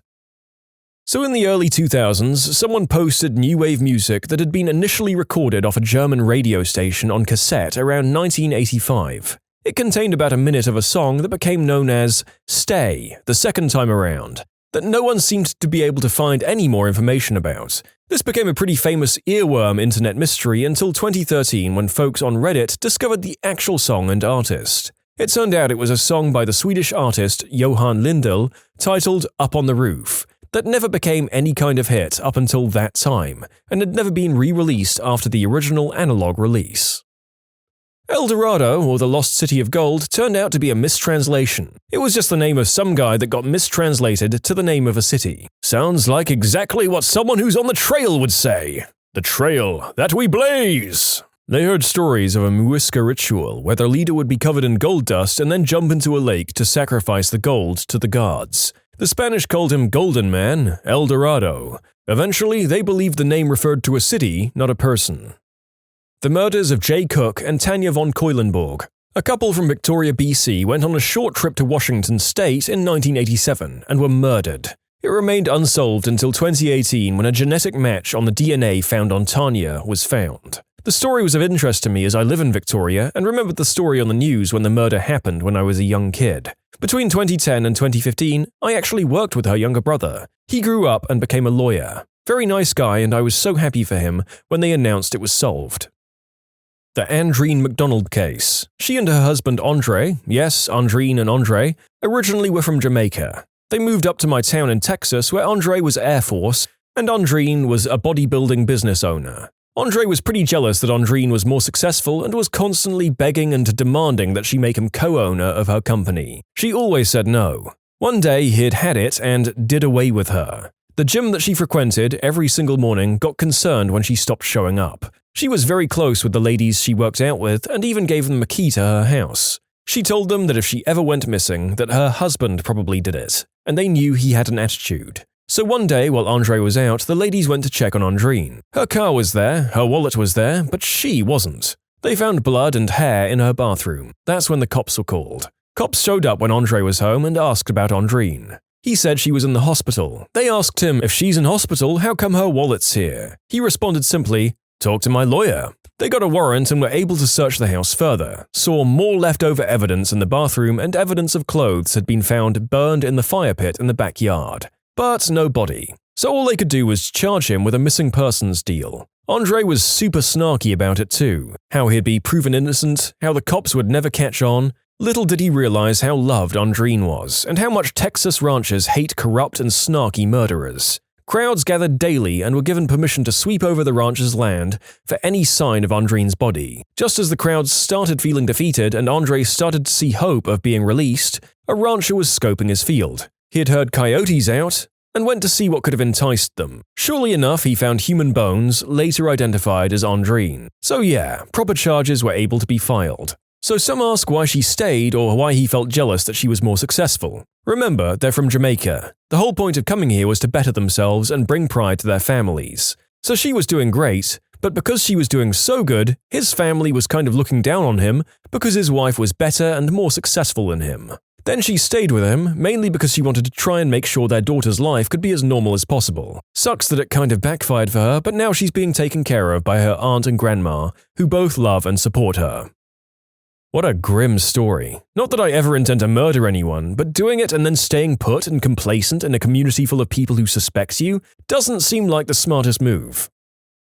In the 1970s, a number of Japanese citizens disappeared from coastal areas in Japan. After many years, it was found out that North Korea had abducted them. Most of the missing were in their 20s. The youngest, Megumu Yukata, was 13 when she disappeared in November 1977 from the Japanese west coast city of Niigata. In case anyone else is interested, also go look up the time that Kim Jong-il kidnapped a South Korean director and his actress wife, as well as the special effects team behind Godzilla in order to make his own monster movie, Pulgasari. Where is the Titanic? Most people don't realize that half of the people in the world grew up when the ship's location was still a complete mystery. Now, it's old news. Memories of Murder, a movie based on a true story about South Korea's first serial murderer. A confession was made in 2019 after more than 30 years. He was already in jail for doing the unspeakable act and killing his sister-in-law. Go check the movie, it's a masterpiece. What's the purpose of the appendix, really? Apparently we now know it keeps your good bacteria safe. Well, my appendix tried to kill me. 100 years ago, Viking bones from one of the most important grave finds in Denmark disappeared from the Museum of National History. They were found last week in a box, seemingly misplaced among elements from a different find. Gidus and the Land of Tar. A few years ago, 2017, comedian Nate Fernald posted a tweet of an enamel pin he had bought of a familiar-looking friendly monster with the word Gidus written underneath it. He was unable to find any information on what Gidus is, and the mystery took the internet by storm. The mystery kept growing as someone found a sticker of Gidus alongside other characters, all listed as the Land of Tar. The sticker sheet was from a company called Denison. There were no Google results at all for either Gidus or the Land of Tar. With multiple people researching, that was where the mystery was left off, and people kind of forgot about it. But a couple of years later, it was solved. A podcast was made where they investigated the mystery, got a hold of the former art director of Denison back in the 80s, who referred them to a few potential artists, and they found the daughter of one of the artists who had passed away, and in her father's stuff was the original pencil drawings of the creatures of the Land of Tar. It was never anything but those stickers. This internet mystery still appeared on lists for a while as unsolved. The only mystery left is who made the enamel pins, which is still a mystery but not as big as who is this character in this land that seems familiar but there's no record of. I have one that most people seem to not know about. Grand Duchess Anastasia was in fact killed with the rest of her family in 1918. She never escaped, and the several women throughout the 20th century claiming to be her lied. The site of the execution of the Tsar and his family was completely untouched until 1991. Excavation found only 9 of the 11 expected remains. It wasn't until 2007 that 2 further sets of remains were found a small distance away from the previous grave sites. DNA testing found that one of the sets of the remains belonged to Tsarevich Alexei, and the other to one of his sisters. With this find, it proved conclusively that the entire imperial family was in fact executed and buried in 1918. What's the last horrifying discovery you made while snooping around? Yesterday, my roommate ditched out of state right before rent is due, so naturally I'm curious how he left his room and whatnot. Got more than I bargained for, room is a disaster, beer bottles and food all over, but the thing that got me most was his adult toy for his butt and huge pile of used tissues. If I ever see him again, I might just go to prison for what I do. I was around 7 or 8, snooping in on my mum and dad's closet. I found a file with some papers, including my birth certificate. It had my sister's name as my mum, and for dad it said unknown. So that was my first indication I was being raised by my grandparents. Yeah, that was a crappy day. What did that do to your relationship with your sister mom? It really messed it up in my opinion. I was too young for this kind of revelation and didn't have the maturity or knowledge to properly process it. I was 8 years old and felt like everyone who mattered to me had lied to me. I felt like it was a mean joke that everyone was in on but me. As my brother, uncle, told me years later, I became a very angry child after that and acted out quite a lot. I'm still in contact with my bio mum, but we really don't have much of a relationship. But that's all good. My mum lost her phone, so while at their house, I fished out my dad's old iPhone 4 and charged it up so she could activate it and use it while waiting for her replacement. The phone was a few years old, so I decided to look through the pictures for fun and because I'm a fricking snoop. I stumbled upon a very undressed photo of my dad, a fricking mirror selfie, Jesus fricking Christ, Dad, and immediately threw the phone to my mum in disgust. My mum's face turned white and said, "This picture definitely wasn't for me." And that's how I accidentally exposed my dad's affair.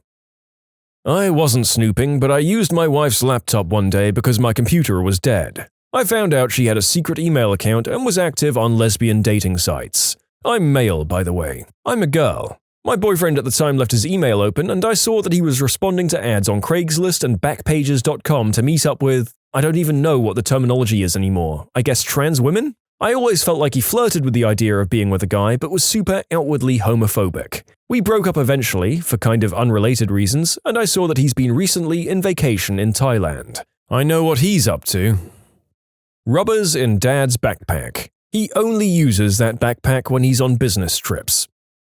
Oh dear. Well, you never know. Was your dad an army man? Would he have needed a way to store water if he lost his canteen? I'm clasping at straws here. I found a really detailed journal my mum kept while she was fighting cancer about 3 years after she died. She wrote in it describing how the cancer was getting worse and the treatments getting harder to cope with. It was pretty hard to read, but it made me kind of glad that her nightmare was over. Death doesn't always have to be as sad as people make it out to be. For a lot of people, it's a release. One day I came home from work early and my husband had gone out and left some very questionable torrents downloading, which led me down a rabbit hole of deceit and craziness that I never would have thought he was capable of. I found a friend's Reddit profile. I found out how lonely and depressed he feels all the time despite appearing to be one of the happiest and most outgoing people I know. I definitely make sure I include him in any plans we do if I can. I never told him that I found it. I met a woman, I'm a woman too by the way, and I knew she was on her second marriage. She never talked about her first husband, and I assumed she'd had a bad divorce and never brought it up. I eventually Googled her name and found out her first husband died of cancer. We've been good friends for a year now, and we've still never discussed it. Was on a road trip with my parents. Looked over my mom's shoulder to see who she was texting. It was the guy she was cheating on my dad with. I confronted her a few days later. She denied it, of course. Then I read word for word what they were texting and she couldn't deny it anymore. She told me she'd tell him. That was a year and a half ago. She still hasn't. I don't really know what to do with what I know. I know I should tell my dad, but I really don't want to be the one to tell him. Next time I see my mom, I don't see her much anymore because of this, I think I need to threaten her and tell her that she needs to tell him or I will. It's a really crappy situation to be in. Similar story, my now ex-husband had been acting odd and on his phone a lot. If one of our kids were near him, he'd position the phone so they couldn't see. Even put a password on the phone. Before this, he'd always let the kids use his phone for games. My middle son, he was 10 at the time, 16 now, thought he'd be funny and guessed the password based on what he could glance at while walking by. He guessed the password and brings me the phone and is visibly upset. I look down at the phone and there's an email my husband has sent to another woman, telling her how he missed her and loved her, etc. I only read the first few lines before I confronted him. He just laughed. My son sat on the front porch that night with me. He wouldn't leave my side. He's still a sweetheart at 16 and very protective of his mum. When my father died, I was going through his computer looking for information regarding accounts, etc. I looked at his internet history to see what might have been important in his life leading up to his death. Apparently, he didn't know about incognito mode when surfing his adult content. About 11 or 12, staying at my uncle and aunt's. They went out for the day and I stayed back as I was feeling ill. Looked in their closet and found a suspicious video. Popped it in, lady in greenhouse spreading herself. Nice. I started cranking it. Realized it was my aunt. When I was snooping through my parents' closet in middle school while they were out, and I found a toolbox full of adult toys and penthouse forums. So, yeah. Found a bunch of letters written to and from my parents about my dad's infidelity. I think they wanted to really think about what's on the page. It's caused me significant emotional distress because I'm not supposed to know and I can't tell my sister or talk to them about it. People who are technically my equals at work get paid more than me, but yet they introduce me as, "Oh, this is John, he's our main guy. Ask for a raise, and if not, start looking around." I'm already doing both. A couple of years ago at my old job, the time came for our quarterly raises. Mine was pretty crappy, and I wasn't too happy about it. I went to grab the printout of my new pay rate and saw one of the new employees' printouts underneath it. His raise, while still minuscule, was almost twice as much as mine was, and his hourly rate was higher too. I was teed off. He'd only been there a couple of months and he had less knowledge of the products we sold. We were salespeople at a major wireless carrier, and he was late and absent all the time. But since he had an outgoing personality and enjoyed bullcrapping with the customers, I guess he was more valuable to the company. I quit shortly after that. I was about 7 or 8 years old, snooping around my parents' room and found an original copy of The Joys of SEX, an entire book of ugly, hairy people climbing on top of each other.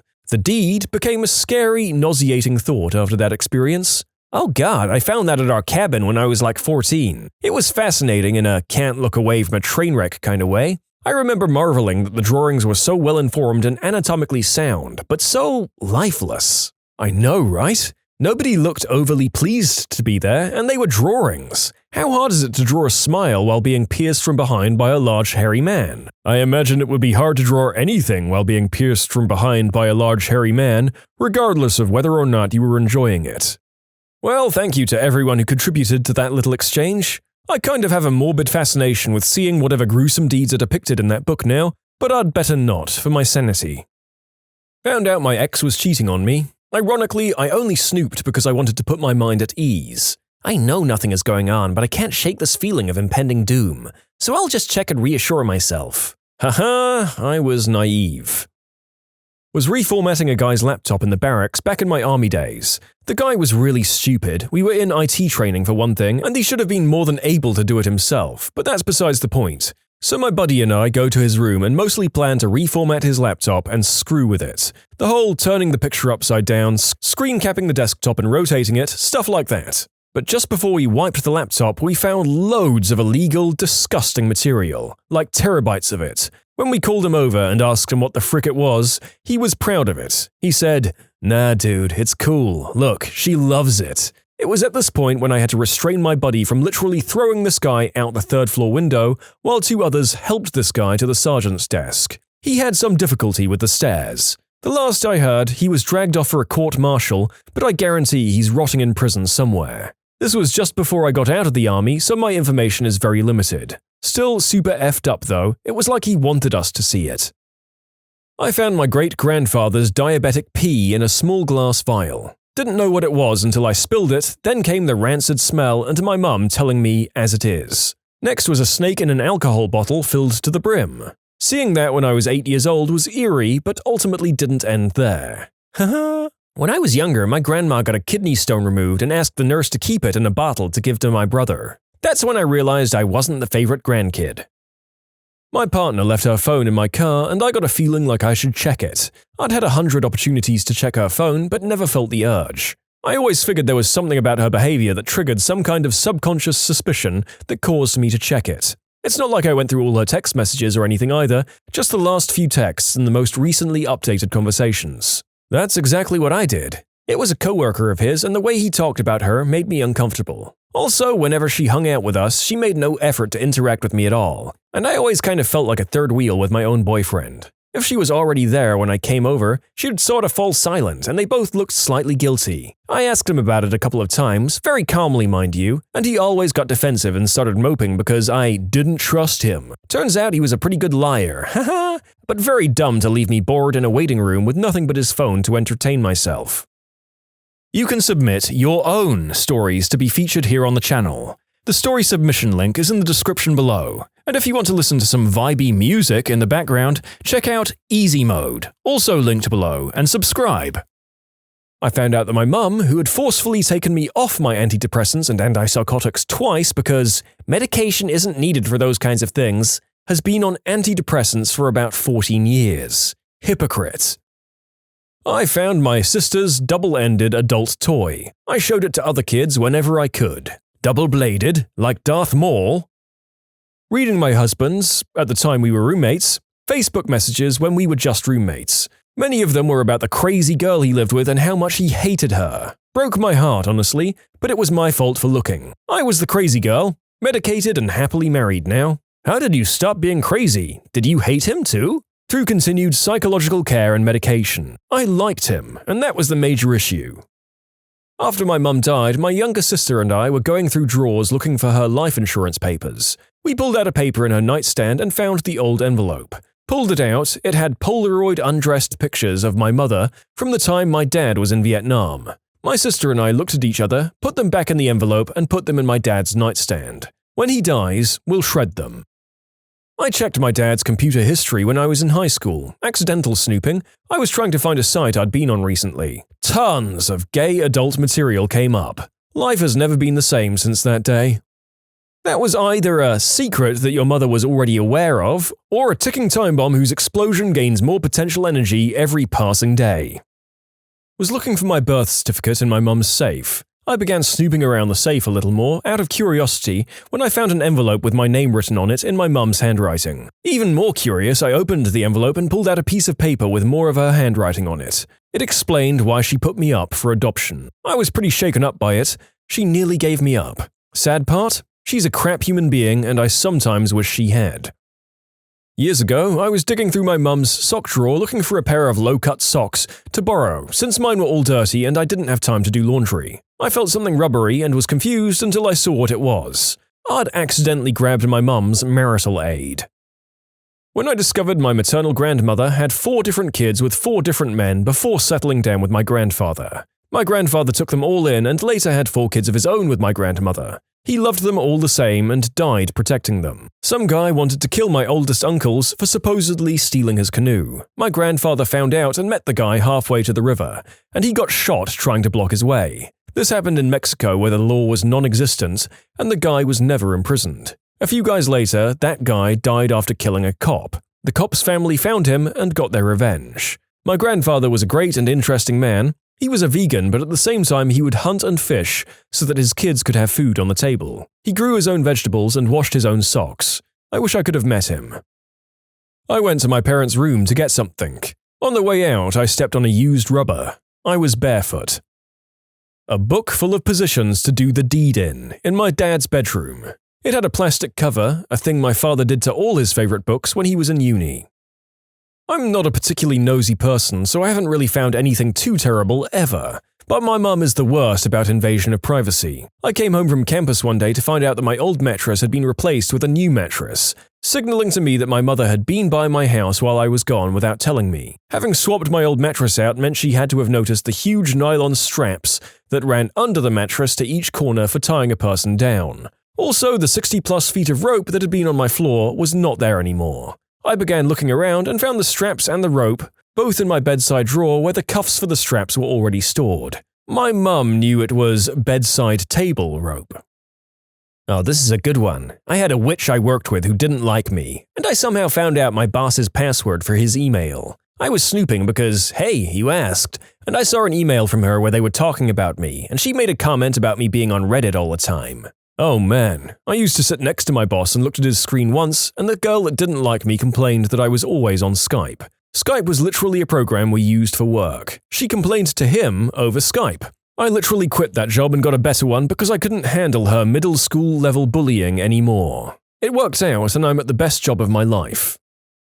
Looked up my ex-girlfriend's real name. She gave me a fake name for the whole of the relationship and I was so smitten to believe her friends vouching, and finding out that she's popular in her hometown in the news articles. Her father works for Lockheed Martin and that she was actually dating someone else the entire time I was dating her. That fake name crap worked, I guess. But God, it hurts to this day and that was over 3 years ago. I'd think I'd be getting better, right? Nah, fam, still heartbroken. I went snooping for Christmas presents as a kid and found a Jurassic Park T-Rex toy. Christmas morning came and the toy read, "From Santa." That's when I knew. I was fixing up my boyfriend's phone because he'd just returned the loaner and needed all of his stuff restored after a repair.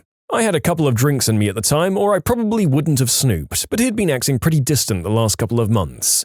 So I checked out some text messages between him and his friend. Honestly, I was hoping to find something sweet or reassuring, but instead I found out he was trying to find a nice way to dump me without hurting my feelings. And rather than sit on that info, I confessed that I snooped and confronted him about it. That was a sad day. We still care about each other and will remain friends as we were before we started dating. But I really, really loved that man. I just loved him more than he loved me, I guess. My mum's marital aid. Hey, your mom needs loving too, man. When I'm not there at least. Cue the gif of the kids jumping at that sick burn. But seriously, I'm guessing it's not a surprise to any of us that half of these seem to be children discovering their parents' involvement in the birds and the bees. I found my dad's extensive magazine collection. As a kid, I was amazed. I found the, I think, October 1996 Playboy in my dad's bedside dresser when I was 12, and that was a turning point in my life. I went back when no one was home and became a man. Once I'd seen every photo in that magazine, I snooped around a bit more and found like a dozen more Penthouse and Playboy magazines on the top shelf of his closet. Goldmine. I was 5 and at my friend's birthday party. All our parents were there. My friend told us, there were 6 kids altogether, that his parents had a secret and he wanted to show us something. So we all crowded into his parents' bedroom, locked the door, and he told us that if we searched the room for the key, which opens a black suitcase, we'd find the secret. So we turned that room inside out and finally found the key in an old shoe. He opened up a black suitcase and there were tons of tapes, magazines, and giant adult toys wrapped in plastic bags. We didn't know what they were, so we thought they were pool floaties. Thinking back, we were whacking each other with them and doing all kinds of regrettable things because we didn't know what they were. Anyway, my friend told us that the real secrets were the tapes, so we popped them on in his dad's TV, in the bedroom, and started watching them. That was the first time I ever saw a real male member in real life. Unfortunately, it was also attached to a clown with a painted face, and the clown was doing the deed with all the women in the room who also had their faces painted to look like clowns. It was super traumatizing. I never got over it. Where the frick were your parents when all this was going on? This sounds like a bad episode of the Rugrats. Oh man, I was at a friend's house and he left me for an hour or so to pick up some other friends from a train station about an hour away. I figured I'd be cool and surprise everyone with some green herb when they got in. I was rolling on his dad's PC desk when my roach kind of slips under the keyboard. So when I lift the keyboard, there's a bit of paper stuck to the bottom with the password written on it. He has a smoking hot mum, so I decided to snoop on them. Instantly regrettable. A search for pictures yielded about 100 pics of his dad in women's clothing, stashed in a hidden folder called Medical Records. I shut down the PC and never spoke about it to anyone. I've not seen my friend in a few years, but I hope for the sake of his family it's still all hidden. His dad is some big-time financial director for a well-known supermarket chain. I don't really know how it would affect his career if everything got out. Fixing my grandmother's laptop and I found what I thought would be the answer. Restarted the laptop, but I needed to find the page again, so without thinking, I opened the history. These days I'm pretty hard to shake, but nobody is ready to suddenly discover their grandma's taste and special adult interests. Actually never regretted any of my finds while snooping, and I have found some crap. However, the one that was the biggest shock was when I found out Grandma was a smoker. Grandpa is heavily against smoking, by the way. A human skull in my neighbor's woods. I was snooping through my partner's emails for updates on a sad family situation that he has trouble talking to me about sometimes, and an email came in from his bank alerting him to suspicious activity. I opened it and saw the suspicious charge was for $2,500 at a jewelry store. Yep, ruined the surprise of his proposal. He still doesn't know, 3 years on. What's a glitch in the matrix you've used to coast through life? I got moved to a team on the 2nd floor. My desk was on the 4th floor. I stopped coming to work. The 4th floor team thought I moved downstairs. The 2nd floor team thought I was still upstairs. I just worked from home instead, for over a year. A while ago, I read about a forgotten employee who coasted by on a job he didn't understand. It was supposedly a true story. The author explains how they'd worked in a company for years, and at some point they were moved to a new position, within the same company. When he moved to the new position, no one really told him what the position actually was, and what he was meant to be doing. After a week, and then a month, he still didn't know, and it was too late to ask. So he was just filling time by coming into work and messing around all day. It had a bit about him getting a call from another company employee in a different city with the same job title. The author tried to pretend he knew what his job was before realizing the other guy was doing the exact same thing as him, and only called to try and find out from the author what the job might be. Whether it was true or not, it was a funny read. The article was called Forgotten Employee. Here's the quote. "The next day, I showed up at work with a new purpose in life. What I'd come across was even better than having no job. I now have a job with no responsibilities."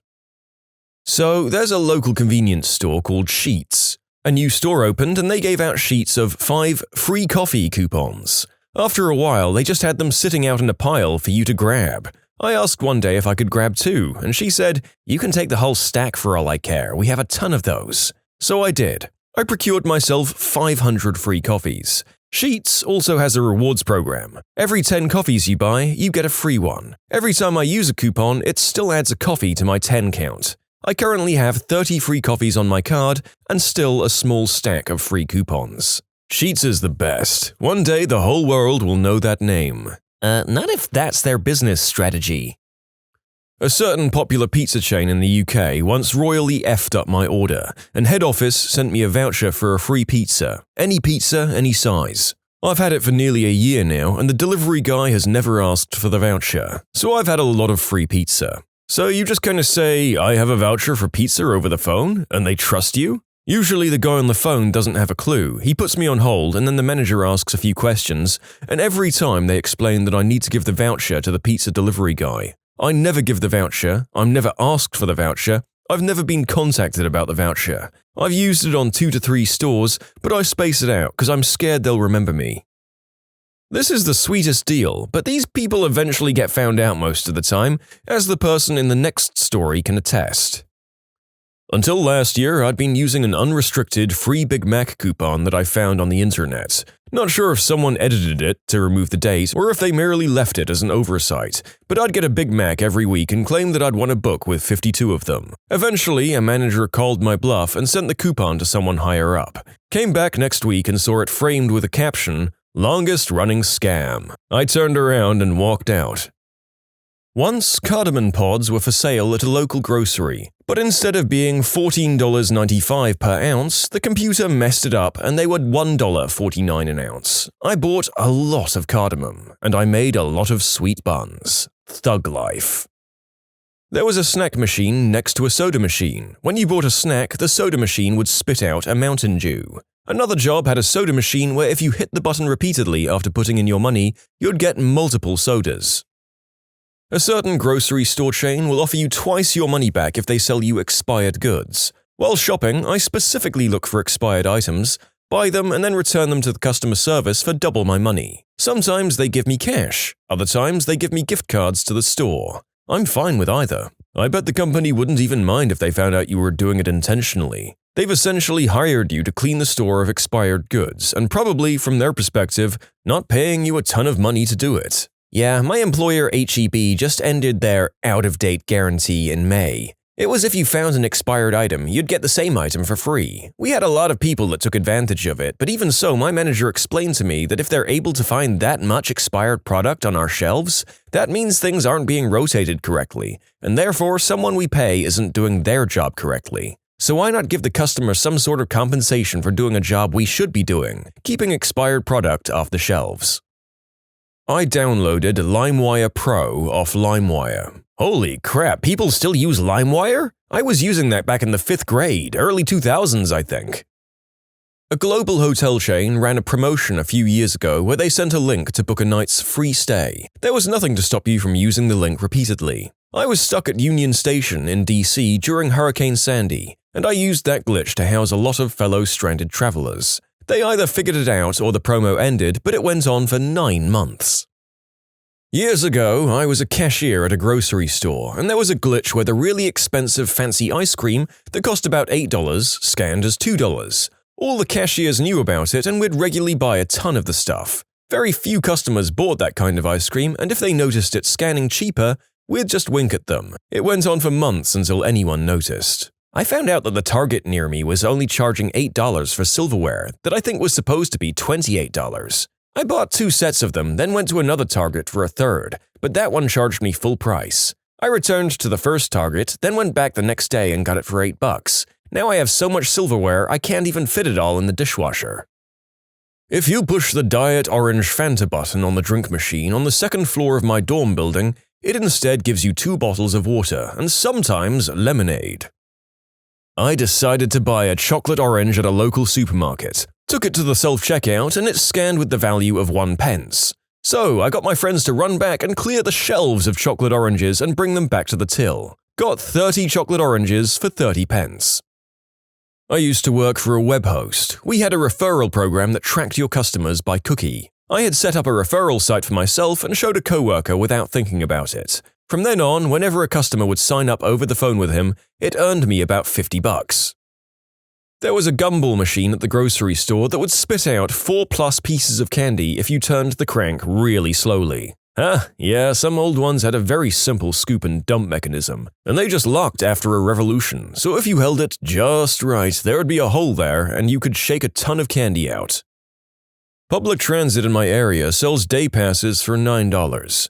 I've used the same day pass for 2 years. When I was basically homeless back in high school, I'd get day passes from a shelter to go to school. I was often able to use the same one without getting the months or days punched out for multiple days, depending on how much of a crap a given bus driver gave. Not too long after I figured that out, I could punch the holes in the date areas halfway and fold the paper back just a little so it looked properly punched and therefore valid. Every day I would fold the used day back and tape the backside. Thus I could use a ticket for a whole week or two. I'd use the extras I got to give to trolley cops who would scrutinize tickets and passes and otherwise reuse the same ticket over and over.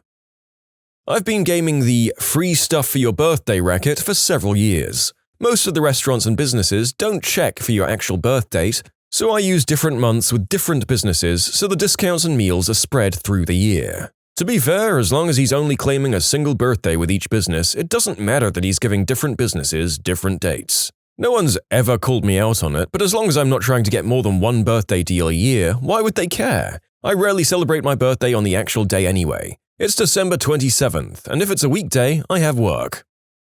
This is a man who has decided that if Christmas is going to steal the thunder of his birthday, he's going to steal more birthday thunder from all his local restaurants and businesses. I don't approve, but it has a fun, petty supervillain quality to it. You know how I keep exploiting my glitches in the Matrix? I never tell anyone what I'm doing.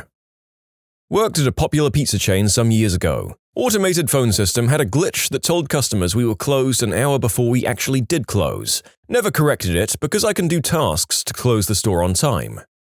One vending machine at my school would give you $4.50 in change when purchasing a $2.50 bottle of pop with a $5 note. A $10 or $20 note would give correct change. 50 cents for a bottle of pop. Yes, please. I once bought a $1.50 bag of chips from a vending machine. I paid with a toonie, which is a Canadian $2 coin. It gave me back 10 quarters, $2.50 in change. So I made $1 off a bag of chips. Even the vending machines are nice in Canada. I have a lot of traffic lights on the first mile or two of my drive to work, so I leave at 6:55 and I get to work 15 minutes early because I catch blinking yellows. I used to leave at 7 and get there just on time, and any extra traffic made me late. When I was 13 or 14, I had a sweet tooth and no money for sating it. Luckily, all the kids at the private school I went to did have money, so my best friend and I devised a plan to separate them from that money. Every morning before school, we'd go into the local co-op, buy various snacks, chocolate bars, flapjacks, crisps, etc., and take them to school in our bags. Then we'd run a small black market out of our lockers during breaks. There were no vending machines in the school and very few snacks available from the refectory, so we were completely in control of the market and made a lot of money. One year, this went into overdrive for Easter, making us over 400% our usual profit due to a pricing error at the coop. 6 Cadbury cream eggs were being sold for £3.99, giving us a $2 profit when we sold them for £1 each to our eager peers. But 12 cream eggs were only £3.69, giving us over £8 profit per pack. With cream eggs being a seasonal item, they were immensely popular at school. After a month or so, regrettably, someone picked up on the error and corrected it in their system. When we walked up to the till with 4 12-packs each, we discovered they were now priced at £6.99. So I assume they should have been all along. Luckily, when our faces fell and we explained they were only £3.69 on the shelves, the cashier rang them up at their shelf price. The next day, they were back to their usual price though, on the shelves and system, so we went back to our old ways of scamming slightly less money out of our peers. You can submit your own stories to be featured here on the channel. The story submission link is in the description below. And if you want to listen to some vibey music in the background, check out easymode, also linked below, and subscribe. When I was a kid, the soda machine at the pool didn't recognize when you'd hit the coin return. You could just cycle the same dime through the machine enough times and then make your selection. You'd even get your dime back at the end. When I was 7 on Halloween, I dressed up as Batman, then hit all the houses in my neighborhood. It was only 8, so then I dressed up as Spider-Man and got all of the houses again. Double the candy, mother effers. I miss all the candy, so I'm thinking of trick-or-treating this year as an adult. Not really a glitch, but I found out I could fit my arm into the vending machine at college and pretty much cleared out the bottom shelf. Fish and chips shop near my house. Gumball machine inside. Put money in and turn for 9 clicks. Hold dial in position. Flick a few times just underneath the dial. Turn for 1 more click and hold in position. Gumballs will continue to be released for as long as you hold it there. $1, unlimited gumballs. How could you possibly learn that? He started with 1 click. I had a Pepsi machine at college that ate people's change returns. I figured out how to get it unstuck and usually ended up with a soda and $4 every time I went to it. My Sprint phone gave me a Wi-Fi hotspot without me paying for it for about a year. I updated the firmware and lost the functionality, so I called Sprint to ask what was wrong. I was supposed to be paying for the Wi-Fi ability, $30 a month, and the lady asked if I'd been using it for the past year. I hung up, saved myself $360 without even knowing. My old job had a pretty high turnover in terms of managers, so none of them really had time to learn the intricacies of our building, nor the abundance of legacy and experimental job titles that people had been assigned. As the lone stockroom attendant, I used my knowledge of the basements and the fact that no one, including me, knew what the heck I was supposed to be doing, to go and have naps or generally hide and do nothing for most of the day. Purchased a 3-day trial for a website, cancelled it on the 3rd day. Access to the site remained active for the next 7 years. All I get from my internet provider is internet, but they do provide cable TV. So I thought, what would happen if I plugged my internet cable into my TV? Well, now I get basic cable for free, like 50 to 70 channels. I never use it though. Children think Netflix is the way TV is supposed to be. F all of those commercials and not picking exactly what you want on TV. They just didn't put a filter on your line. The cable guy messed up either when disconnecting previous service or setting your new service up. Your internet traffic operates on a different frequency than the video traffic. The filter gets rid of the cable TV transmission, so it's easy to remove them too if you know what you're doing. All you need is a way to get into the box, the keys are available on eBay, and a coaxial barrel connector to replace the filter. You might want to take a wrench too because the connections can be hard to break if it's been on for a while. My college gave out 10 free rubbers if you show school ID, but they don't scan it or anything, so I sometimes on the weekends would come in every 20 minutes, getting more and more protection until I had a stockpile. Then at night I would go around to parties selling them for $1 each. I feel like every university I've been to provides hundreds of free contraceptives if you know where to go. Then again, it's also a very typical move to go to a party without one of the hundreds that you have stashed away in your room, so fair play. WinRAR. Or is it supposed to be free? Wait, there's a paid version? Sam's Club once gave out a coupon that gave $5 off any cheese. All of their cheese at that point came in sub-$5 increments, and they didn't take the coupon at the end, they only scanned it. That weekend was the first wine and cheese party I'd ever hosted. In high school, I would go to the attendance office and say I needed to go home. The attendance lady would give me the phone to call my dad so she could talk to him to verify. I would instead call my deep-voiced friend and he would excuse me. Then he would go in about 30 minutes later and call me. Worked over 20 times and we were never caught. Best part, it didn't count as a missed class because it was excused. Nice job. You got out of a free education. Back in the day, there was an awesome MUDD called Dragon's Gate on AOL that was something like $2 an hour to play. It had a great community and it was a ton of fun. This was in dial-up days, so if you purposefully slowed your connection down by downloading something and logging into the game, you could hit spacebar on the sign-in screen a crapload of times and it would open up 2 screens. Just close the first one and it signs you out while still being connected, and you can play through the second screen for free. The best part was all the hate from other people on the forums when the glitch finally got outed. My first job in high school. I'm a habitually early person, so I found out that the time clock system would let me clock in 5 minutes early. I later found out that I could then clock out 10 minutes early and I'd be paid for all 5 hours. Another guy, an older man, worked 8-hour shifts and would save his 2 15-minute breaks, union job, and half-hour lunch and do his shopping for the week in his last hour. Now, I'm a truck driver. I'm home every day, so I don't really need the half-hour break we have to take, so I take one that logs in my book as a half-hour.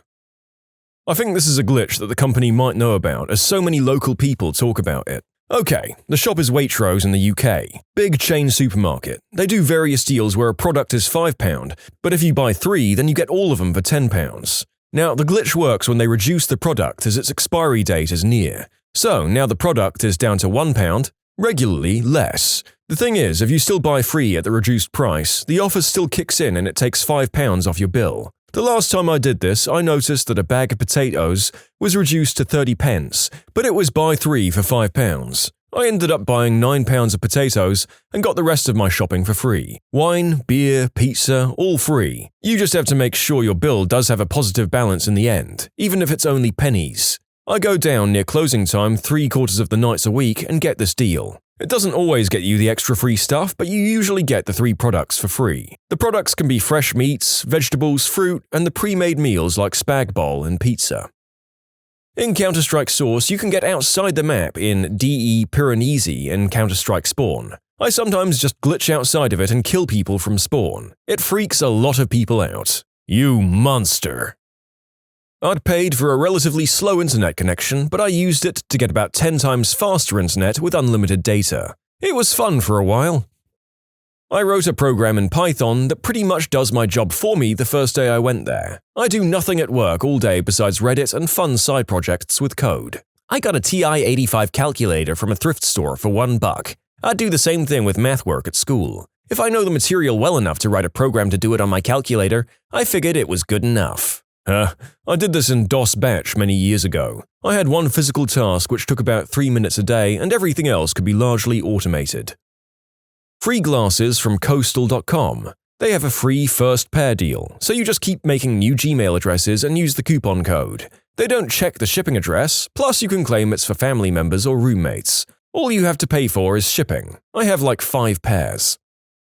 I have a 25% off code that I use for travel I book online fairly often. It was supposed to only be valid for a specific time period. That time period went over a year ago, and the code still works fine on the website. I get 25% off my travel every time. I think my free 6-month trial of Amazon Prime for students was supposed to end 5 years ago. I'm still a student, so I don't feel too bad about it. In early college, some friends and I were in the Student Union food court getting some frozen treats from a vending machine. We noticed the digital screen that usually says, "Insert bills face up," or whatever said, "Test Vend." Basically, you'd push a button and it'd just give you that selection without putting in any money. We got so many ice cream bars that we were giving them away to random students as we passed by. When I was in college, the sign-up system for classes was paper-based. You could get into any closed section by having your buddy drop that section, even if he wasn't taking it. Also, there was a men's room at the head of the line. Sometimes, right before the doors opened for registration, there would be about 50 people in that men's room. The train to my work and back costs £3.40 a day, and the machines have had trouble taking change in the past, so for about 5 months I've decided to not pay for a ticket. The fine for not having a ticket is £20. As long as I don't get caught for a weekend a day, I'm golden. That was until they decided to put more inspectors on the trains. Getting guac at Chipotle. My local team never passes it down the line, so I never get charged for it. Man, my local Chipotle practically assigns an armed guard to my burrito when I ask for guac. Then I visit my sister in San Diego and a restaurant serves what would have been $45 worth of guac at Chipotle prices. What's your profession's most interesting fact or secret? As a structural engineer, an engineer designs buildings and structures with precise calculations and computer simulations of behavior during various combinations of wind, seismic, flood, temperature events, and vibration loads using mathematical equations and empirical relationships. The engineer uses the sum of structural engineering knowledge from the past millennium, at least 9 years of study and rigorous examinations to predict the worst outcomes and deduce the best design. We use multiple layers of fail-safes in our calculations, from approximations by hand calculations to refinement with finite element analysis, from elastic theory to plastic theory, with safety factors and multiple redundancies to prevent progressive collapse. We accurately model an entire city at reduced scale for wind tunnel testing and use ultrasonic testing for welds at connections. But the construction worker straight out of high school puts it all together as cheaply and quickly as humanly possible, often disregarding signed and sealed design drawings for their own improvised field fixes. Research is never as cool as you think it is, even when there's fire and lasers involved. Most of the equipment I use is more than 20 years old and often duct-taped together. You're in research and you still have equipment? I just write frickin' grants all day. Amen to this. Plus, it's often shoved in the basement or some windowless, dusty room with moldy pipes. And there's an incessant hum from the machinery that kind of makes you go Edgar Allan Poe story insane. Real estate. Everything is negotiable, especially the fee. Serial renter here, I've never paid the asking price. Actually, that's not quite true. One time they wouldn't budge on that but installed a brand new kitchen instead. In the army, you'll do a hell of a lot of landscaping. Oh man, when the new CG came to Fort Carson, he put out a memo that soldiers are not to be pulling weeds or edging. We can mow lawns, but no weeds. It's asinine to create busy work for soldiers who are essentially just between deployments. Either train, do associated work, send them to college, or give them time off, was the new guy's policy. Casino security. If you're ever in a casino and you see a chair tipped over against a wall or covered in a garbage bag, don't sit in it. The odds are that someone has either crapped, peed, or thrown up on themselves on it. Why didn't they get up? Because the next slot was going to be a winner. That is simultaneously sickening and not at all surprising. Stay classy, casino goers. Also of note is that it's apparently so common that it's an acknowledged thing across multiple venues. Mortician here. The butt cavity of corpses has to be sewn shut, or the corpse could toot during the funeral. Visual effect artist. Actors are modified in movies as they are in magazines. Skin correction, awkward smile correction, one eye is closed more than the other in a frame. We correct that. Smaller waist, longer legs, bigger arms, six-pack. There's a lot of fake involved. Meat processor. Many of the people who work in the industry are convicted felons who don't give a crap about food safety processes. One USDA agent cannot monitor the actions of 250 people. We deal with listeria on a daily basis, and sometimes it gets so out of hand that we have to shut down lines. The meat done that day still gets sent out, though. The most terrifying story in this group goes to you, my friend. I used to work in a meat department in a grocery store. My supervisor had a skid of 100 vacuum-sealed packs of pea-meal bacon. She'd over-ordered. There was a milky white liquid in the packages because the bacon expired 2 weeks ago. She asked me to take the bacon out of the vacuum seal, cut them, put them on trays, wrap them, price them, and put the expiry date for 5 days away. I quit my job, reported to the head office, and left. This same manager also asked me to take expired chicken wings, put them in a sink with diluted bleach in it, let them soak, rinse them, and retrade them with a new expiration date. Oh, and if your frozen meat looks freezer burnt, it's because A. Some idiot kid left the skid out on the floor all night and put it in the freezers the next day. B. It's old. Or C. The bunker or freezer stopped working but was up and running again the next day. I'm now a vegan after working there. In conclusion, meat manager wanted me to sell bacon that expired 2 weeks before and sell expired chicken wings that were left in a tub of diluted bleach. Nom nom. All help desks are really just masters of Google. I worked at a children's hospital. When a young person dies, the bodies are transported to the morgue in stretchers disguised as what appears to be tall, covered mobile linen racks. This is done in order to not distress parents of other patients. If the person moving the rack's hands are uncovered, it's actually bed linens. However, if they're wearing latex gloves, well, you know. I worked at an amusement park. The ride operators that you trust so dearly with your lives and checking your restraints are mostly kids who do nothing, and their main job is to count how many people are on the ride. I had a chest restraint actually come unlocked when I checked it once, and my coworker tried to convince me to run the ride anyway. I'm a professor at a large university. Most days, I don't feel like an expert at all. Welcome to academia, world-class specialists with inflated senses of inferiority. Disability insurance. We hire private investigators to videotape people and hunt around for them online all the gosh darn time if they're suspected of fraud. I can't count the number of videos I've seen of people dancing at nightclubs and posting on Meetup begging for a cross-country ski partner while they're claiming they're in too much pain to do their desk jobs and collecting huge disability checks. I have no pity either. People like that make it much harder for people with actual problems to get the benefits they require to get better, which is heartbreaking.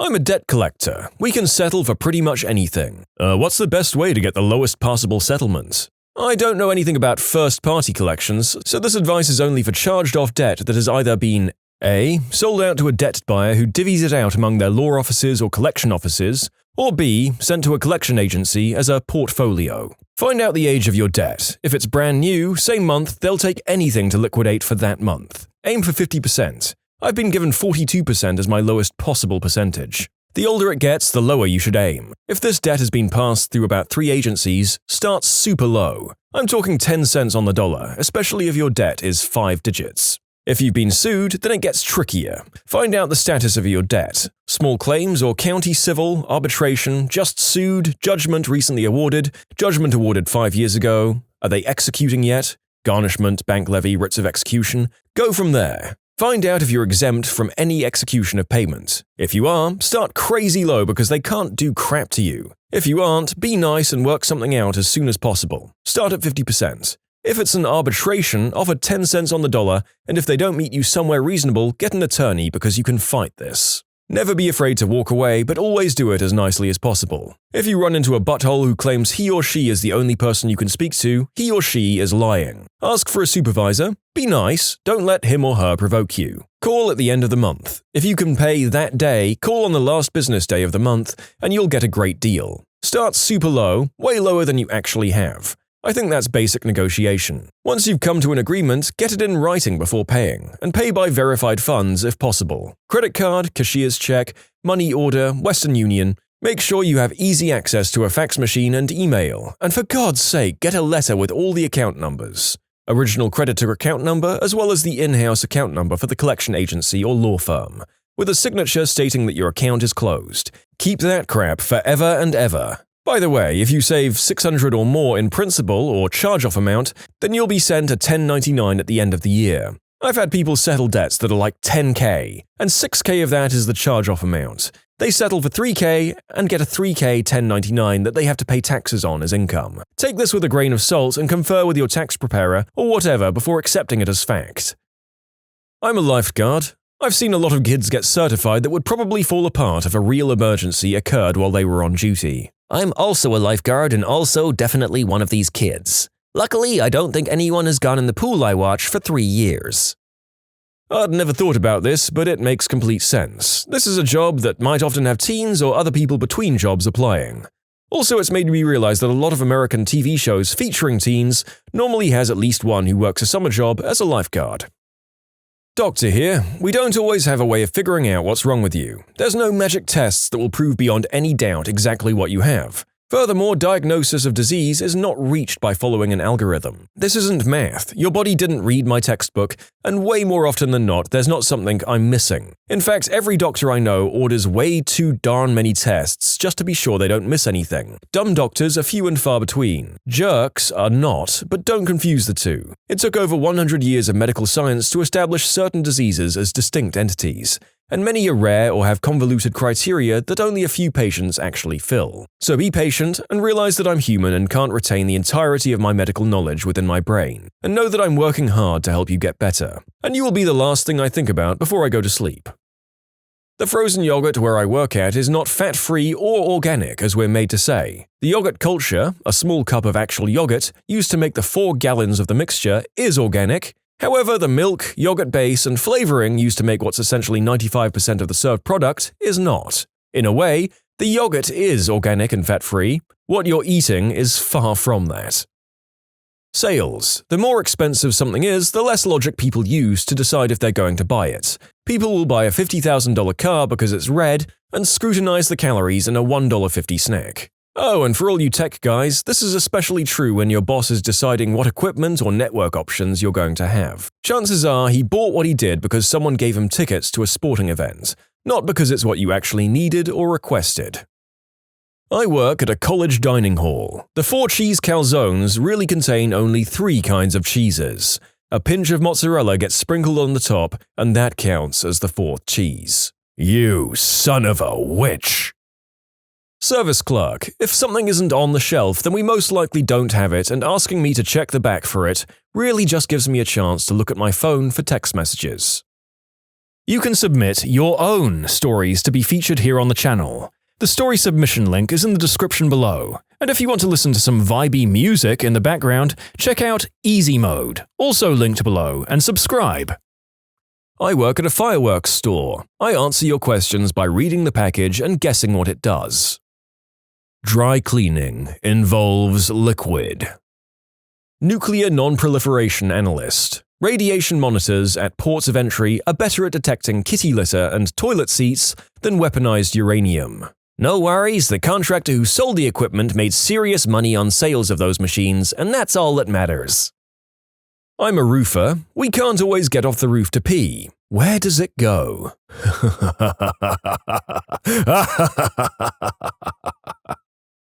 Firefighter. People actually die so quick from one breath of superheated air that they can remain standing up. Casino security here. Money talks. You play $20 a hand, maybe $1,000 between gambling and food and everything, and get in a fight in the hotel, and you're probably going to jail. At the very least, you're being removed from the hotel. On the other hand, if you spend hours at our high-stakes table, all other circumstances being equal, we'll come to the room, tell you you're disturbing your neighbors, and please don't do that again. Same with basically anything that happens in a casino. We hate the people with money because they can get away with being the biggest jerks on the planet. But since their one weekend keeps the lights on in our casino for 6 months, we have to let them do as they wish, basically. Orchestral musician. We fake a lot of that crap up there on stage. If you tilt your violin, you can go into overdrive to recover after missing too many notes.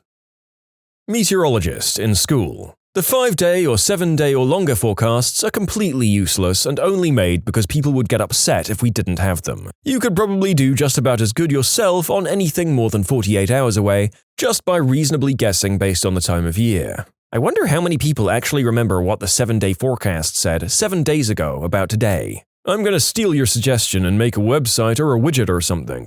Would be pretty easy to post what the weather said it was going to be today a week ago, and then post actually what it is. How about stats that say the percentage of humidity they were close to or way off? Oh, who am I kidding? It'll never be made by me. Sushi chef. Ahi tuna is actually just yellowfin tuna. It's the lowest quality sushi-grade tuna you can get. People come in all the time and ask if we have ahi, then scoff when we say that we carry big eye and bluefin, which is the highest grade you can get. And if I tell them that, they think I'm trying to pull one over on them. Other insights? Ask the chef when they get their fish delivered. Try to come in on the days close to that. If it's nearing the end of the week, you're getting the older fish. Not really any dirty secrets, at least in my restaurant we're reasonably clean. Spicy tuna is usually made from older tuna that's still okay to eat raw but maybe changing color or developing an off taste. I thought it was common practice for sushi joints to get their fish delivered fresh every day. At least that's how it is at the places I frequent in California. Unless they're right on the coast, they're full of crap. Most places get it twice a week. And here was the narrator hoping to learn the secrets of whatever the chefs are shouting at us whenever we walk in the door. Yes, I know I could just Google it. Yes, I know it's probably not as exciting as I think. Let me live in childish wonder, people. Cupcake bakery. Contrary to popular belief, freezing cupcakes actually makes the cake more moist than the freshly baked cupcakes. In fact, we don't sell any cupcakes that were baked that day because they just aren't as moist as the ones that have been in our walk-in overnight. Comedy writer. It takes a team of people to make your favorite people look brilliant. I recently learned that comedy writers compose anecdotes for guests on late-night talk shows like Letterman and Fallon. It's obvious once you know this, but I'm embarrassed to say that I had no idea this occurred. Federal economist. If you call any of my agency's data helplines, you'll be connected with an actual economist to answer your questions. I've found that most statistical agencies are the same way. My company has a piece of software, hosted by us, in which the usernames and passwords are meaningless. It uses a long unencrypted number. When the customers call and ask us to change their username or password, we tell them to hold on, clack the keyboard a bit, and then tell them they're all set. High school English teacher. I wish we could skip through a lot of the required texts too, but I hope my annoying enthusiasm will get us all through alive. I also answer more questions about grammar from other English teachers than from my students. I think the only reason they ask me is because they know I'm a freelancer on the side, so write more often than they do.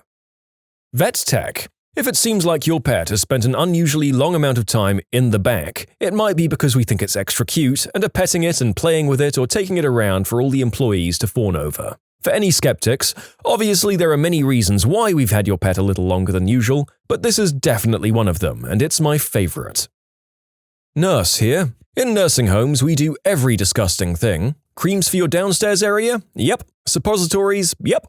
Putting your eggplant in a urinal and then holding it there so you can pee? Of course. We do all these things for the human body on a regular basis and we rarely get thanked for it. So please be nice. Also, a little added extra from my years as a hotel front desk agent, we can see the titles of all the adult flicks you watch and how long you did that for. So if you come down to the front desk and play it like it was a mistake, I'll know you watched F My Randy Wife for 47 minutes, and it will be very awkward. Catalyst synthesis chemist. The stuff I produce can make 20 tons of polypropylene from 1 gram of my material. always blows my mind. Industrial engineer. Your company's processes are always going to have room for improvement because we need the work. Environmental scientist. Water from a municipal water source is just as or more sanitary than bottled water. Marketing and PR. Most of the magazine articles you read are influenced by the advertising dollars spent or the schmoozing by the PR pros. A human body cannot be completely consumed in a fire. I'm referring to most fires. Thermite reactions and lava pits might do the trick. I'm writing this down for future use. Don't dispose of bodies in fire. Got it. Adult store employee. Is that really a profession? Not really, no. But many of our toys are pretty much the same item in different packaging. A company will have different lines of toys that are really the same darn toys in different boxes. I'm a male massage therapist. If you get a stiff rod on my table and ask me to fix it, I'll deliver a quick chop or three to your upper inner thigh. It will reflexively disappear, and your berries will try to hide inside your pelvis. Fixed. It helps set the tone if some gross old man decides to press his chances. Hasn't happened in years, though. Athletes are refreshingly different from the general population. NASA intern. Most of the corrections to rocket blueprints are done in MS Paint. Chef. If you liked my first course, you'll usually get a larger dessert portion. Therapist. Most people get into the field as a result of their own personal struggles or messed up families. As a field, we're probably the most effed up. It's true, therapists aren't actually the perfect, stable people that a lot of us picture them to be. Most of them are just as messed up as the rest of us and have the training and emotional distance from their clients to be objective and help find and solve the problem. Advertising copywriter. There's very little manipulation or psychology involved. 99% of the time, it's just guys in a room talking about funny crap and then writing it down. Then, the account people retroactively justify to the client why it makes sense with a bunch of fancy science. But believe me, there's very little "this will trick them" going on in the writing room. Recruitment. Racism and ageism is a hell of a lot more prevalent than you'd believe. Your credit score affects insurance premiums. You know those fancy defense lawyers or public defenders you hire? Yeah, the DA knows them better than you do. When you aren't in the room, they'll tell jokes, and those jokes are about you. As a defense lawyer, I can say that this is somewhat true, but that doesn't mean that we're not doing the best we can for you. Sometimes that camaraderie can help you get a better deal. Lawyers, in my experience, are like athletes. Off the court, we may be friends, but when we get down to business, it's a nothing personal, no holds barred, free-for-all. Aerospace engineer. Every aircraft you've ever flown in has hundreds of cracks, dents, and just plain broken parts, even if it's brand new. On the plus side, we do design for that. A crack can grow to 3 feet on a 737 between inspections before it becomes a serious problem. For a good example of aerospace fail-safe design, see the recent Southwest 737 incident. It's a perfect example of how we design crack propagation to stop before it endangers the aircraft. Computer programmer. We were never actually trained on how to make your printer work. IT technician. There's a 75% chance I used Google to solve your problems. If only you knew how to do it yourself, you could have saved yourself $100. Alright, I'm a little late to this party, but I'm a radio DJ and I just want to shout this so everyone knows. People actually freaking love Nickelback. We get maybe 2 to 3 calls a day asking for some obscure cover some indie band did, and the rest are just all requests for that crap you complain about hearing too often. Listeners absolutely cannot get enough Nickelback, Linkin Park, Green Day, and others. It's mind-boggling. The reason Photograph is on the radio so gosh darn much is because people keep requesting it. It's not my fault. What surprised you about your richer or poorer spouse's way of life?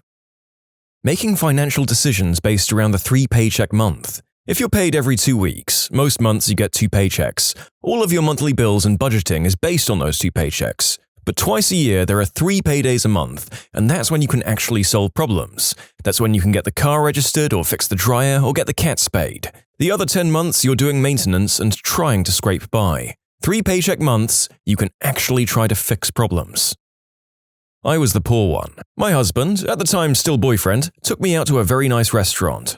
The waiter asked if I wanted pepper on my Caesar salad that was just made tableside. I said sure, and he goes about it. The thing is, I didn't know you had to say stop. My husband slowly realizes this, but decides to see it play out. He did eventually say that I needed to say stop. I just thought a Caesar was had this way, as it was the first time of mine even eating a salad that wasn't just iceberg and ranch dressing. It still tasted fine, just a little bit too much pepper. I was adopted at age 7. I lived in extreme poverty, and then all of a sudden I lived with a doctor who bought gifts for birthdays and Christmas. I didn't even know that was a thing. I didn't know you could go to the store to get food. I just thought you went to the church and had to pray before they gave you a bag of food. When the family had people over for dinner, if they ended the prayer before the meal with FHB, Amen, it was a signal to let the children know that they don't have enough food for everyone, so take smaller servings and let the guests get a regular serving. FHB equals family, hold back. They were always generous to their friends and didn't let their lack of funds embarrass themselves when doing so. I was just thinking the same thing. My family was considered antisocial. It wasn't because we didn't like socializing or going to events, it's because we couldn't even afford to, and if mom and dad organized dinners, they planned months beforehand and scraped every cent together to pay for it. My ex was stunned when I told her I've only ever had one birthday party, 21st, because mom and dad had no money.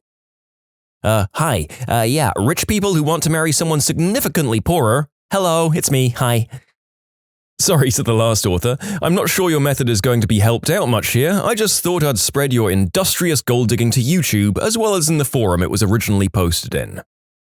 Honestly, food insecurity. When we were first married, she would get visibly uneasy if the food in the house was running low. She'd never overeat or anything, she was just always concerned about it. A lot of times when she was younger, she went hungry. On the humorous side though, she hates camping. Her answer is always the same.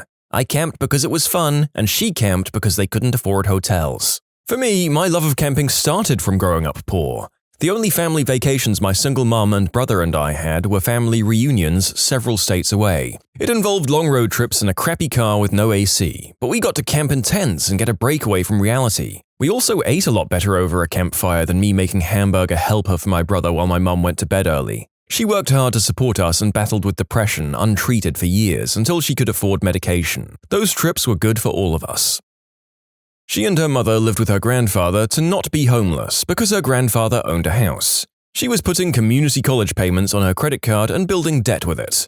I paid off her credit cards when we were dating and she cried from me being so nice. It was only like $1,300. I bought a condo and we got married, then we bought a house. I never really considered myself rich until I started dating her and learned that a trip to Wendy's was a treat. I grew up middle class and we're currently middle class now. I get giddy with excitement after grocery shopping trips. It just feels so good to even have enough food. Though I still have to constantly remind myself that I'm allowed to eat if I'm hungry, I'm a grown-up. I bought it. That and snacks. We were never allowed to snack between meals and never bought anything extra that wasn't absolutely necessary. My husband had to teach me, you buy something tasty that you don't actually need, and then you can just sit and eat it whenever you feel like it. Amazing. I still don't really do it, but it's nice to know that I can. My wife was born and raised in the Soviet Union. She still goes crazy for fresh fruit like it's the most extravagant luxury. The prevailing mindset in my husband's community growing up was that insurance was something only rich people had. Not health insurance, mind you. Well, not just health insurance. Auto insurance. Going without it was a way of life for most everyone he knew. My significant other has to constantly remind me that I can go to the doctor whenever I need to, instead of just hoping I don't die. Sandwiches. When I made him a sandwich, I only put one thin slice of meat in it. He couldn't believe that was how I had sandwiches growing up. Growing up, we weren't allowed to just eat deli slices. It had to go between two pieces of bread because that would fill you up faster and save on meat costs. I'm not well off, but my stepfather is. I was raised by a single mum who spent money on everything, and bills were always behind. She just couldn't manage her money at all. In her 50s, she met and married a multi-millionaire. We're in Middle America, so that goes further than maybe in a lot of areas. They've given themselves $10,000 a month budget to live on, living on interest. They own their own home. Anyway, once my mum met him and they all got their finance situated and paid off, she won't spend a penny. He spends like it's going out of style. He's actually begged me to take her shopping to get clothes and accessories. She won't do it. She spent more when she was a single mum with nothing. It makes no sense to me, at least buy a new outfit. She's hell-bent not to use a penny of his money. They barely even have any groceries. If they have anything, it's because he buys it for them. She's a retired nurse that gets a retirement and social security, but she won't spend anything. She lives poorer now than at any other time in her life. This sounds less like a financial issue and more like she's trying to preserve her pride. She knows that people will think she's a gold digger if she spends his money, so she's going to the opposite extreme and refusing to benefit from any of it. Absolutely. Sounds like she doesn't want to come off as a gold digger who spends her husband's money. But also, she may have realized that she doesn't really need to spend much money anymore if basics are covered and she doesn't have young kids. My mum spends very little money, as does my dad. They have money, but they've always been brought up frugal. I realized that the biggest expense has always been us kids. Piano lessons for us, trips for us to see grandparents, dinner if it's our birthdays, toys every so often. Now they don't have to spend on that stuff. They occasionally eat out, they travel a bit, but usually that's paid for by my dad's company. So they just don't spend much. They don't enjoy spending in and of itself, and they just spent money in the past to take care of the family. I didn't marry this woman, but when we started dating, she always just wanted to chill at my place, never hers, which was fine, but she gained 35 pounds in just like a few months of dating. She was 100 pounds when we started dating. Not that it was a bad thing. 1, I'm a chubby man, and 2, I was just glad she wasn't preggers. Anyway, turns out her family couldn't afford dinner sometimes, so suddenly she had a place to eat every night and gorged herself. I know 2 siblings who were starved by their dad for years until CPS took them away and placed them with their biological mother. From there, they gained at least 100 pounds respectively and will not stop gorging themselves on food. At first, I didn't understand, but now that I'm older, I know. Food scarcity is traumatizing. I fell in love with my uni best friend who really didn't have any money. When I got a job for my birthday, I decided to plan a holiday and offered to bring him along. He doesn't know I'm in love with him at all, but maybe I should tell him. Well, this is a bold move. I just hope he's not the kind to get insecure about a woman paying the lion's share of that sort of thing. My partner and I are both poor, but different kinds of poor. She's never been homeless or not had enough to eat, while I have. She's extremely frugal and hates buying anything we don't need. I feel a desperate need to stock up if we have any extra money, and it's a fight for me not to fill our house with canned and dry goods in case we don't have enough money to buy food next month for some reason. It makes no sense, but my instinct is to hoard food because there was just never enough of it around growing up. I'm not rich at all, but my husband came from a very poor Mexican village. He told me he used to shower outside because there was no in-house plumbing and use leaves as toilet paper. I mean, there's poor and there's my husband's previous life poor. He's been living in the US for 12 years now, but when we first met it was so interesting seeing life through his childlike eyes. Going to the cinema was a huge event for him. Heating food up in a microwave was a totally foreign concept, and staying at fancy hotels when we went on vacation was like, whoa! I still see him surprised by things now and then, and it just reminds me how much I take my middle status class for granted. Mexican here. You'd be surprised at how common that really is. In Tantoyuca, there's a hill called Hollywood, where there's no plumbing and no government help. There are women there who make tamales and other large numbered meals for every kid in the neighborhood because their parents can't feed them and we don't abandon our own. Also, it's very common to be shocked by things like fancy hotels because ours are nice, sure, but there's no rich gringo nice and it always appalls me on the TV.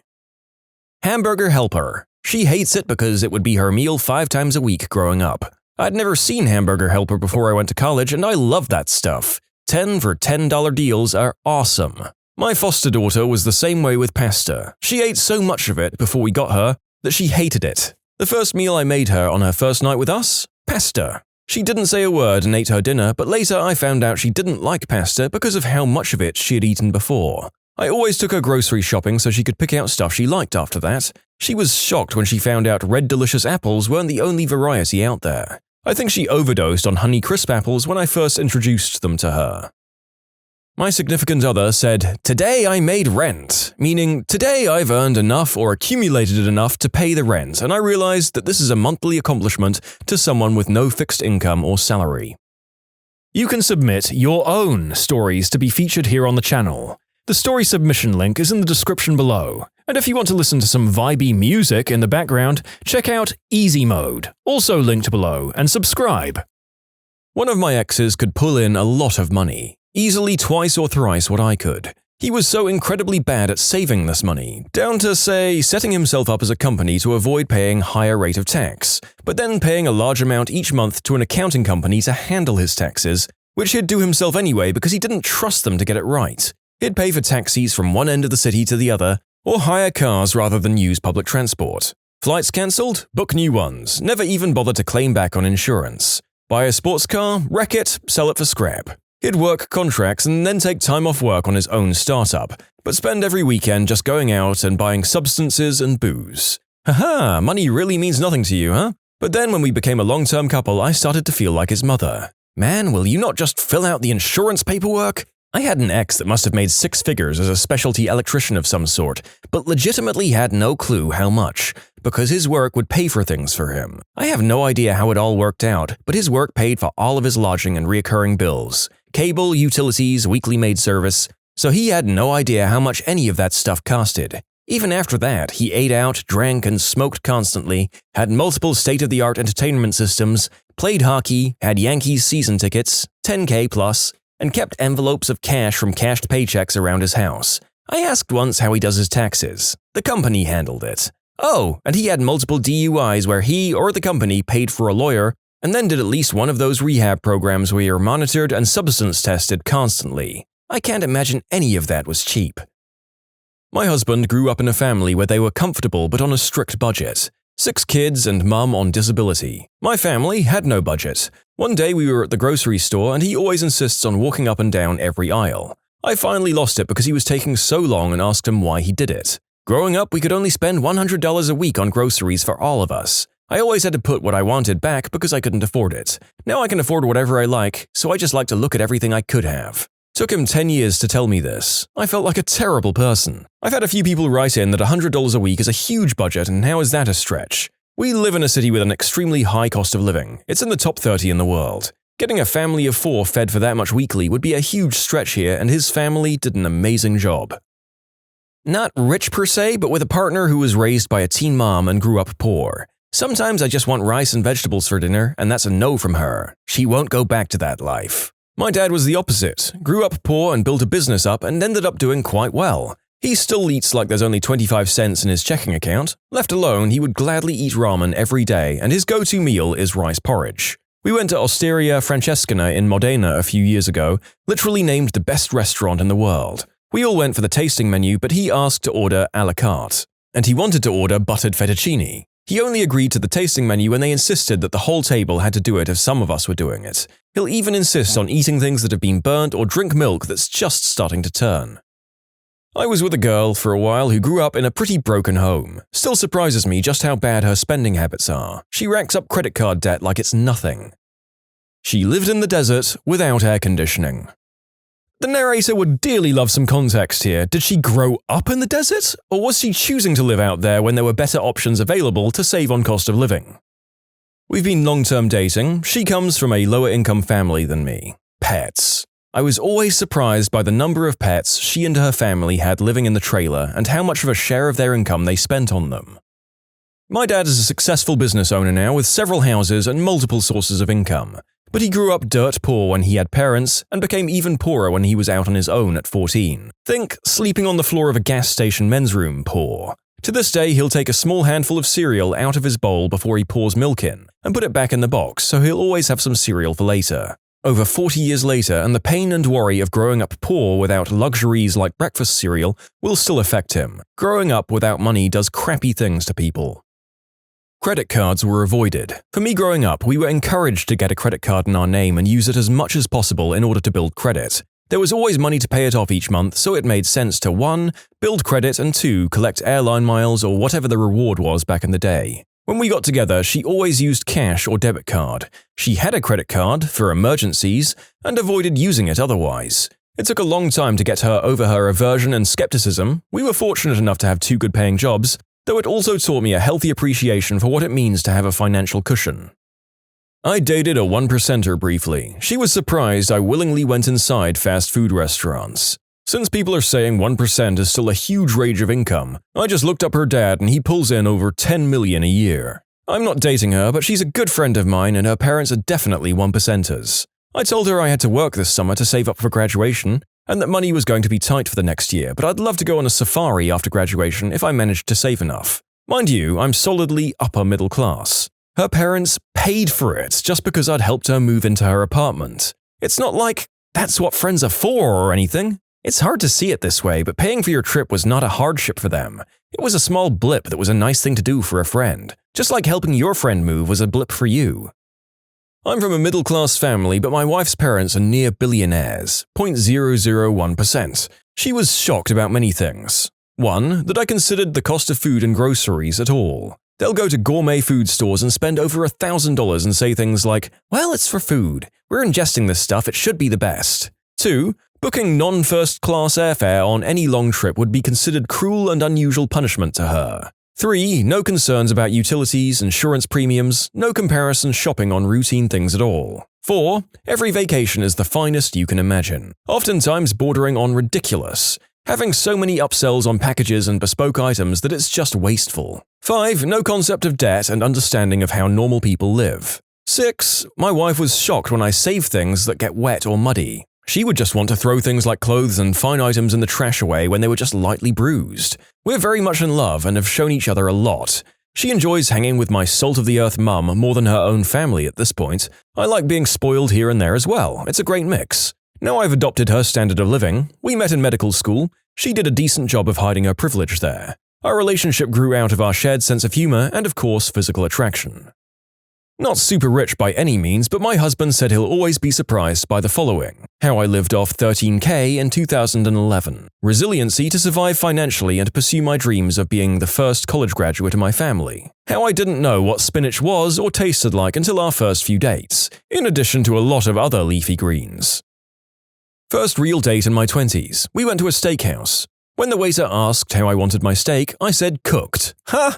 Yikes. Didn't know there was any other way than how my dad cooked steaks. Cheap flat steaks topped with ketchup or ranch dressing. I was the poor one. It absolutely floored me how my wife acts when something broke like a car, appliance, clothes, etc. As a child living below the poverty line, replacing a tire or other necessities was a disaster, requiring tricky trade-offs in the budget or just plain acceptance of how boned you were. When my wife's phone broke, I went into full panic mode while she just shrugged and said, "We can just get a new one this afternoon." And then we did. I'm normally a Picasso, MacGyver of the duct tape and trash bag world. This skill helped me break into IT. Sadly, the phone was beyond repair. Trust me, if I could have fixed it, I would have. In my case, I'm from the wealthy family and my partner grew up poor. A couple of months ago, our new TV from a big box store broke suddenly. He bought the warranty, which I never do, I didn't think they worked, and he spent like 5 hours on the phone over 3 days and got us a replacement TV, which is not something I would have done or thought of doing, which makes me sound so spoiled, but I learned something for sure.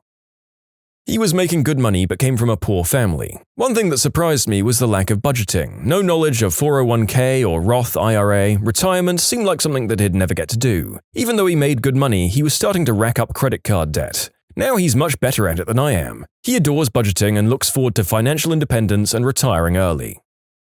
I'm from the poorer family. Not super poor, but my in-laws have a stupid amount of money, so by comparison, I'm very poor. But I think I can answer for her. We have 2 young kids, and my wife was shocked when I said we should look for clothes and toys for them at a local flea market and garage sales. The idea never occurred to her that we could save money by getting some gently used items. She had never even been to a garage sale in her life. She's grown to love them and now questions whether it's worth to buy any item new or not before running to Amazon or a store. Her parents think it's disgusting we make our kids wear clothes that another child had before, but they don't pay my bills.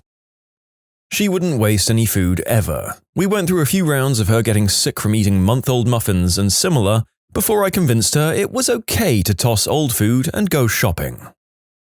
My wife genuinely thought, and her family still does, that there's some direct relationship between someone's net worth and the labels they purchase. If someone doesn't have a Gucci bag or a Rolex watch, why, it's because they can't afford it. My wife was astonished when I first told her that people exist that are ultra-wealthy and yet drive old cars and wear clothes without labels.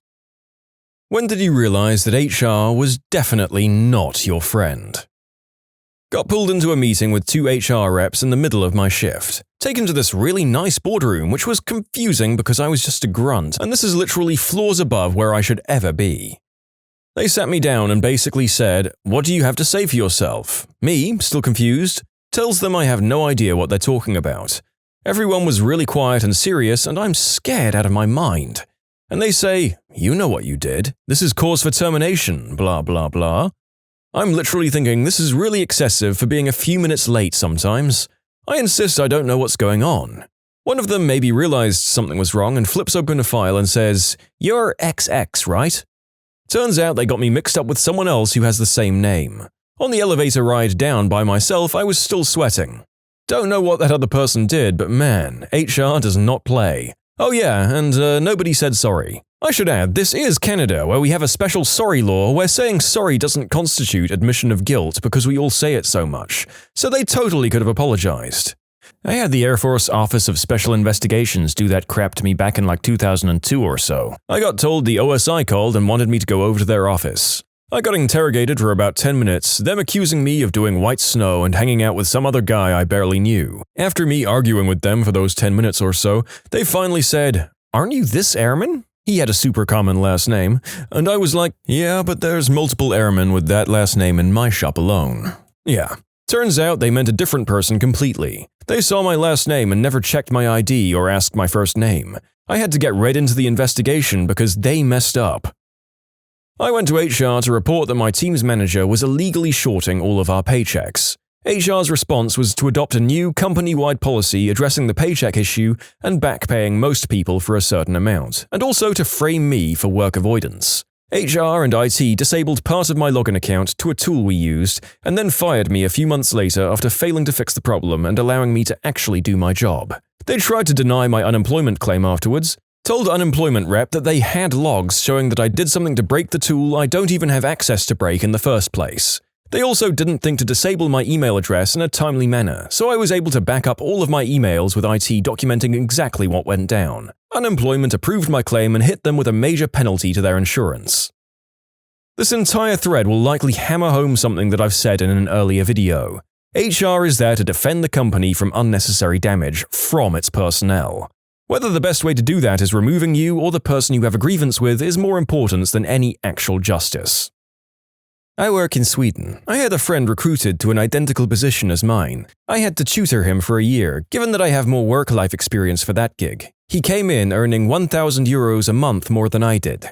When time came for salary discussions for me, I used this example and my manager tried to pass that along to at least align my salary. The HR partner responded that they didn't want to make that drastic raise because, and I quote, "there might come a time where he and me wouldn't do the same things as now, and if that happens, we can't downgrade his pay, and he would therefore be overpaid. This is because 2 other team members had been demoted and now make manager pay for less work. We do the same job, but they make double of what I do. I got a minor raise that year due to my boss asking the other team members to give up a small share of their annual raises to be able to align my salary. Quite insane that they actually had to do that. Still not anywhere close to being aligned. On Monday comes this year's salary discussion. The madness is to be continued. Delivery-wise, I perform better than they do. They're 10 and 20 years older than me. The friend I mentioned is 1 year younger than me.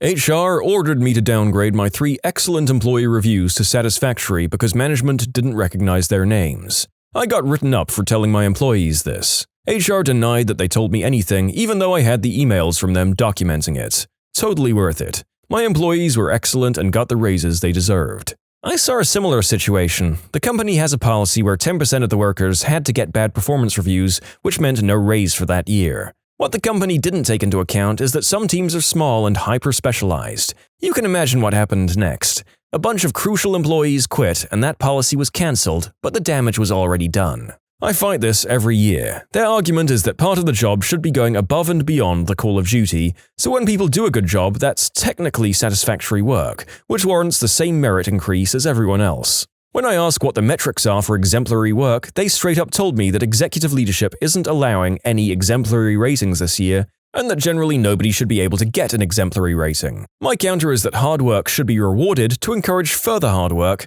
and ask if they want to send a message that the company is only willing to encourage the bare minimum. Yes, that's what we prefer. The 3-point scale should just be a 2-point scale, nobody should get a 3. Isn't that some crap? Co-worker accidentally backed his company truck into my personal car while it was parked. He alerted me and our local manager immediately. We took photos, filled out the incident report, yada yada yada. Everyone in our office was in agreement about what happened, that it was an honest accident and the company's insurance should cover the cost of fixing my car. Then the HR director got involved. First, he tried to get me to assume liability since it was my personal vehicle that caused the accident. My car was parked in the parking lot and I was inside at my desk when it happened. When I pointed this out, he backed down and said he would file the claim.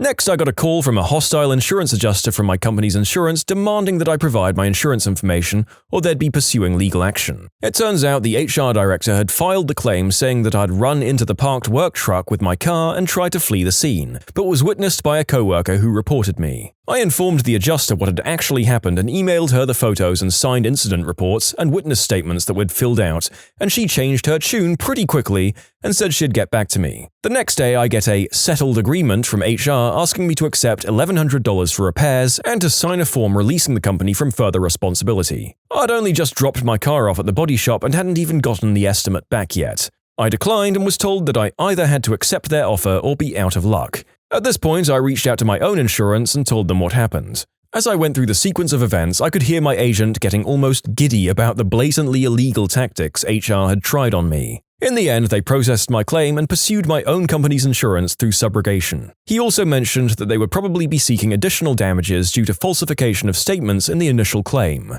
You don't F with USAA. In the end, the damage ended up costing over $4,000 to fix, but I didn't have to pay a cent, not even my deductible. I don't know if the HR director experienced any consequences, but there was a comment in our finance VP's year-end report about needing to reduce extraneous costs due to reporting delays and inaccuracies in liability claims. The HR payroll manager at a small hospital I worked at had a bad habit of not paying the sign-on bonus that was paid out incrementally in 3 payments through the course of a year, and sign-on bonuses for picking up extra shifts. After repeated requests to be belatedly compensated, I took it to corporate, who addressed my issue immediately. A couple of weeks later, I was terminated on what amounted to a technicality where I forgot my badge one shift, and my relief was late to take over sitting with a patient, causing me to receive more points against me than if I'd called out for that shift. When I was called in to receive my notification, the director of nursing was shocked, but ultimately there wasn't much she could do. I'll revise my earlier statement. 90% of HR's job is controlling damage to the company. The other 10% is dishing out vengeance when they're brought to task for their evil behavior. Overall, I've been able to get along with HR departments with one exception. I was working a help desk job for a company during college, and the head of HR called in for help. He was making an Excel spreadsheet and couldn't figure out how to make a formula do what he wanted. I offered to come and take a look as we were in the same building, and he told me I couldn't because the spreadsheet was full of confidential information. So I asked then if he could describe exactly what he was trying to do without giving away any specific information, and he told me what he was trying to do was confidential. So I clarified that he wanted me to tell him how to do something, but I couldn't see it and he wouldn't even tell me what he was trying to do. At that point, he agreed that I wouldn't be able to assist him since he couldn't divulge anything. As soon as we hung up, he called my boss to complain that I was useless. That there is a top-tier Class A moron. You have my sympathy. They already said it was the head of HR. Calling him a Class A moron is redundant.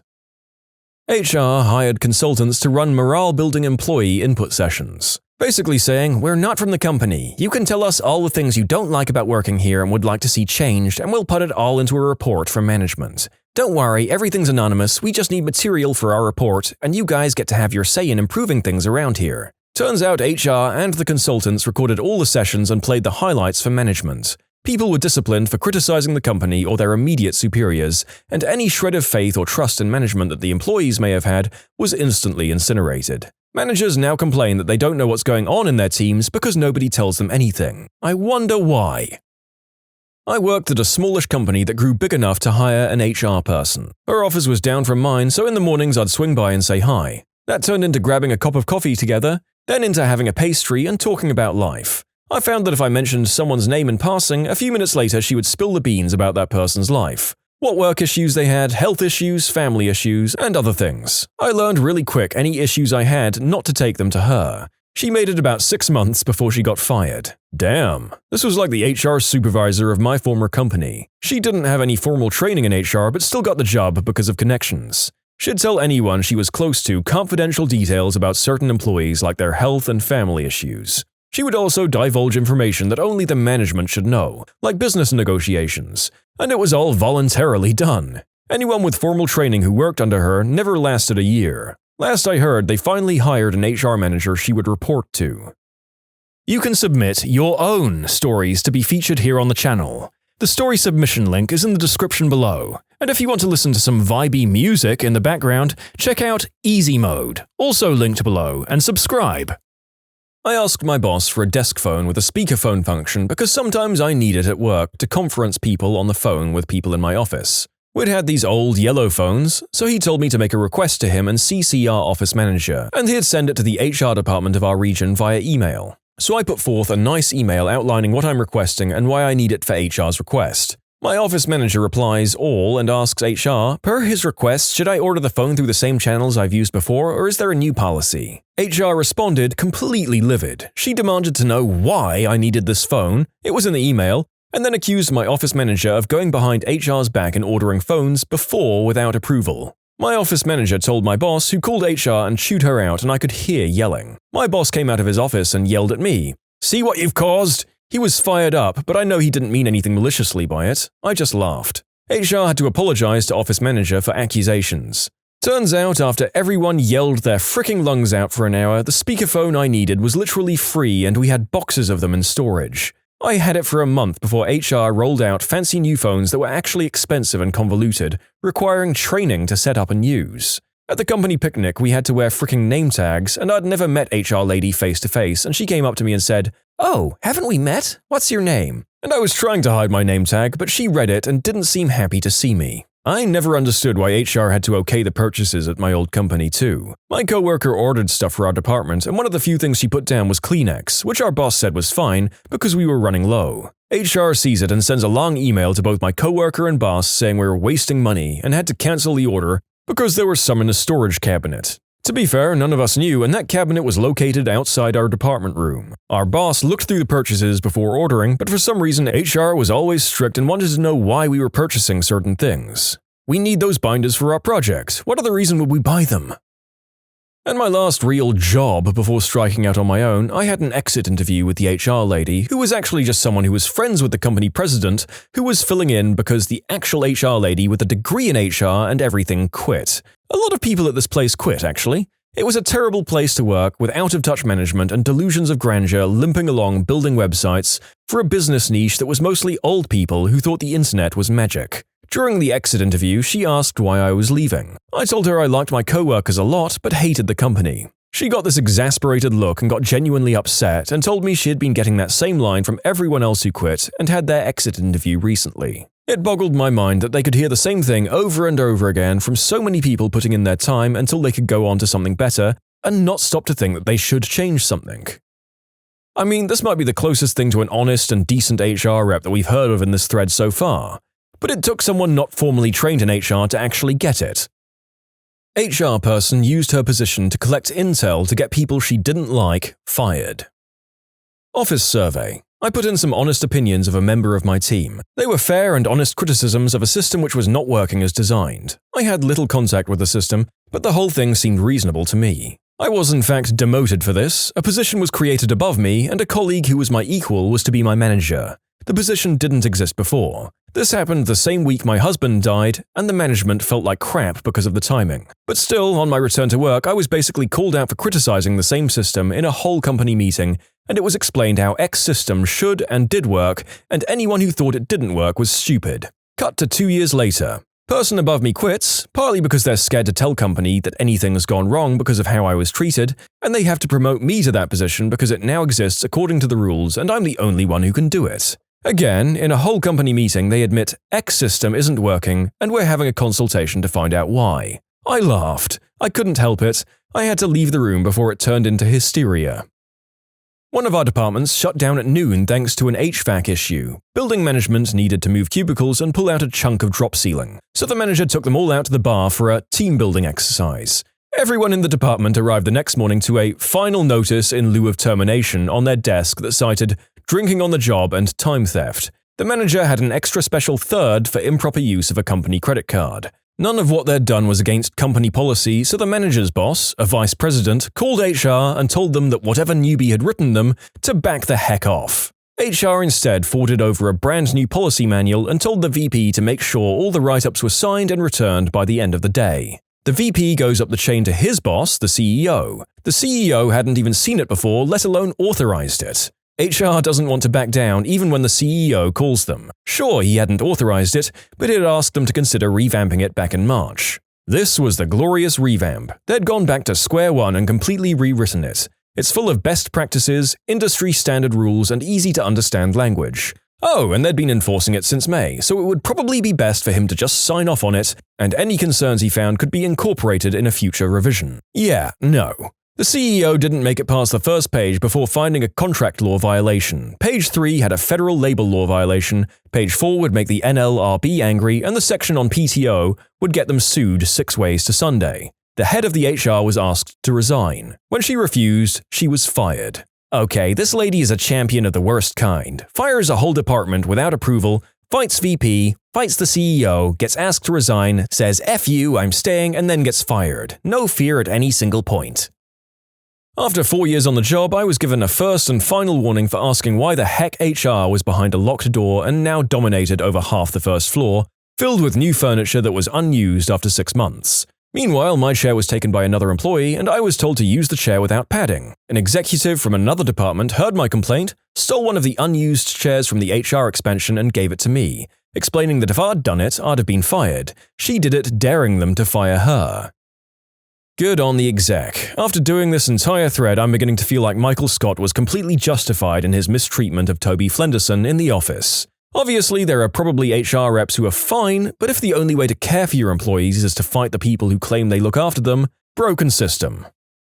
Not HR, but heed my warning, don't type anything into your work computer that you wouldn't say directly to your company's HR person's face. I've seen people had cases built against them for poor work and ultimately fired for the crap they say over Skype. I work in a mobile environment and have a company-issued tablet, and I bring my own tablet to work too. Why? Because company stuff stays on a company tablet and personal stuff on my own tablet. I don't even check personal emails with my company tablet. It's like in TV shows when the company goes through company emails and they see all the crap people have said about them or management through company emails. I've seen enough comments on Reddit of that happening, and I always ask, who the frick talks shot about a company on company email? I worked in a warehouse that regularly concealed the shipping of dangerous goods to save money. This went on for years. As time went on, I bubbled up through the ranks and was eventually made manager of the warehouse. I outright refused to ship anything anywhere until we started to claim our dangerous goods shipments properly. Their solution? The boss started to sign his name instead. This went on for a few weeks until HR found out. They obviously knew how much trouble the president could have got into. So next time a shipment had to go out, they got the newest guy in the warehouse to start signing his name instead, claiming they were training him how to do paperwork, but the poor kid had no idea. So when the driver showed up to pick up his shipment, I told him that there were a bunch of dangerous substances concealed in the shipment. So he refused it and left. I got told later that my actions were damaging to the company image and it had to stop. I told HR exactly what was going on and how I would not be a part of it. Less than a week after that, I was removed from my position due to company restructuring and laid off. Some of the most crooked crap I've ever seen. My rough estimates ballpark the money they saved at about $250,000 per year. Scumbags, the whole family. I reported inappropriate advances to HR at a large international company when I was 21. They notified my harasser, an older VP, before I'd even made it back to my desk. I was fired a few days later despite an excellent performance review the week before he propositioned me. Upon giving 2 weeks' notice, I got this stupid rant about millennial snowflakes, how we can't take the stress of a real job, and how we think we're so important and unique. But in reality, the only thing that would happen is that they'd find another engineer to fill in for me, and things would be like I never existed. After the initial shock, I replied with, "You're absolutely correct. Me staying on or not is meaningless. Consider my resignation immediate from this moment. Please give me the paperwork to sign." A skilled nursing facility I worked at got bought out by another company. New management comes in and starts cracking the whip and basically doing everything they can to decrease morale. What happens is predictable. People that have been employed in the building for 20 years start quitting left and right. Patient ratios start going up while more work is required. They lose so much staff that they resort to using a medical staffing agency, and the place has about half the staff on payroll to actually function independently. That management team has all left, but the effects are still withstanding. HR was the boss's sister, and the boss was a narcissist. The sister and HR had very little actual life experience because they both came from a big pharma family and never had a sense of what working a real job was like. The boss could do no wrong in his sister's eyes, so complaining about anything just got you gaslit. I'm glad I'm not there anymore. During an exit interview with my last job, HR asked me where I was going to go next. HR, so what's the name of the company you're moving to next? I'm not really comfortable disclosing that.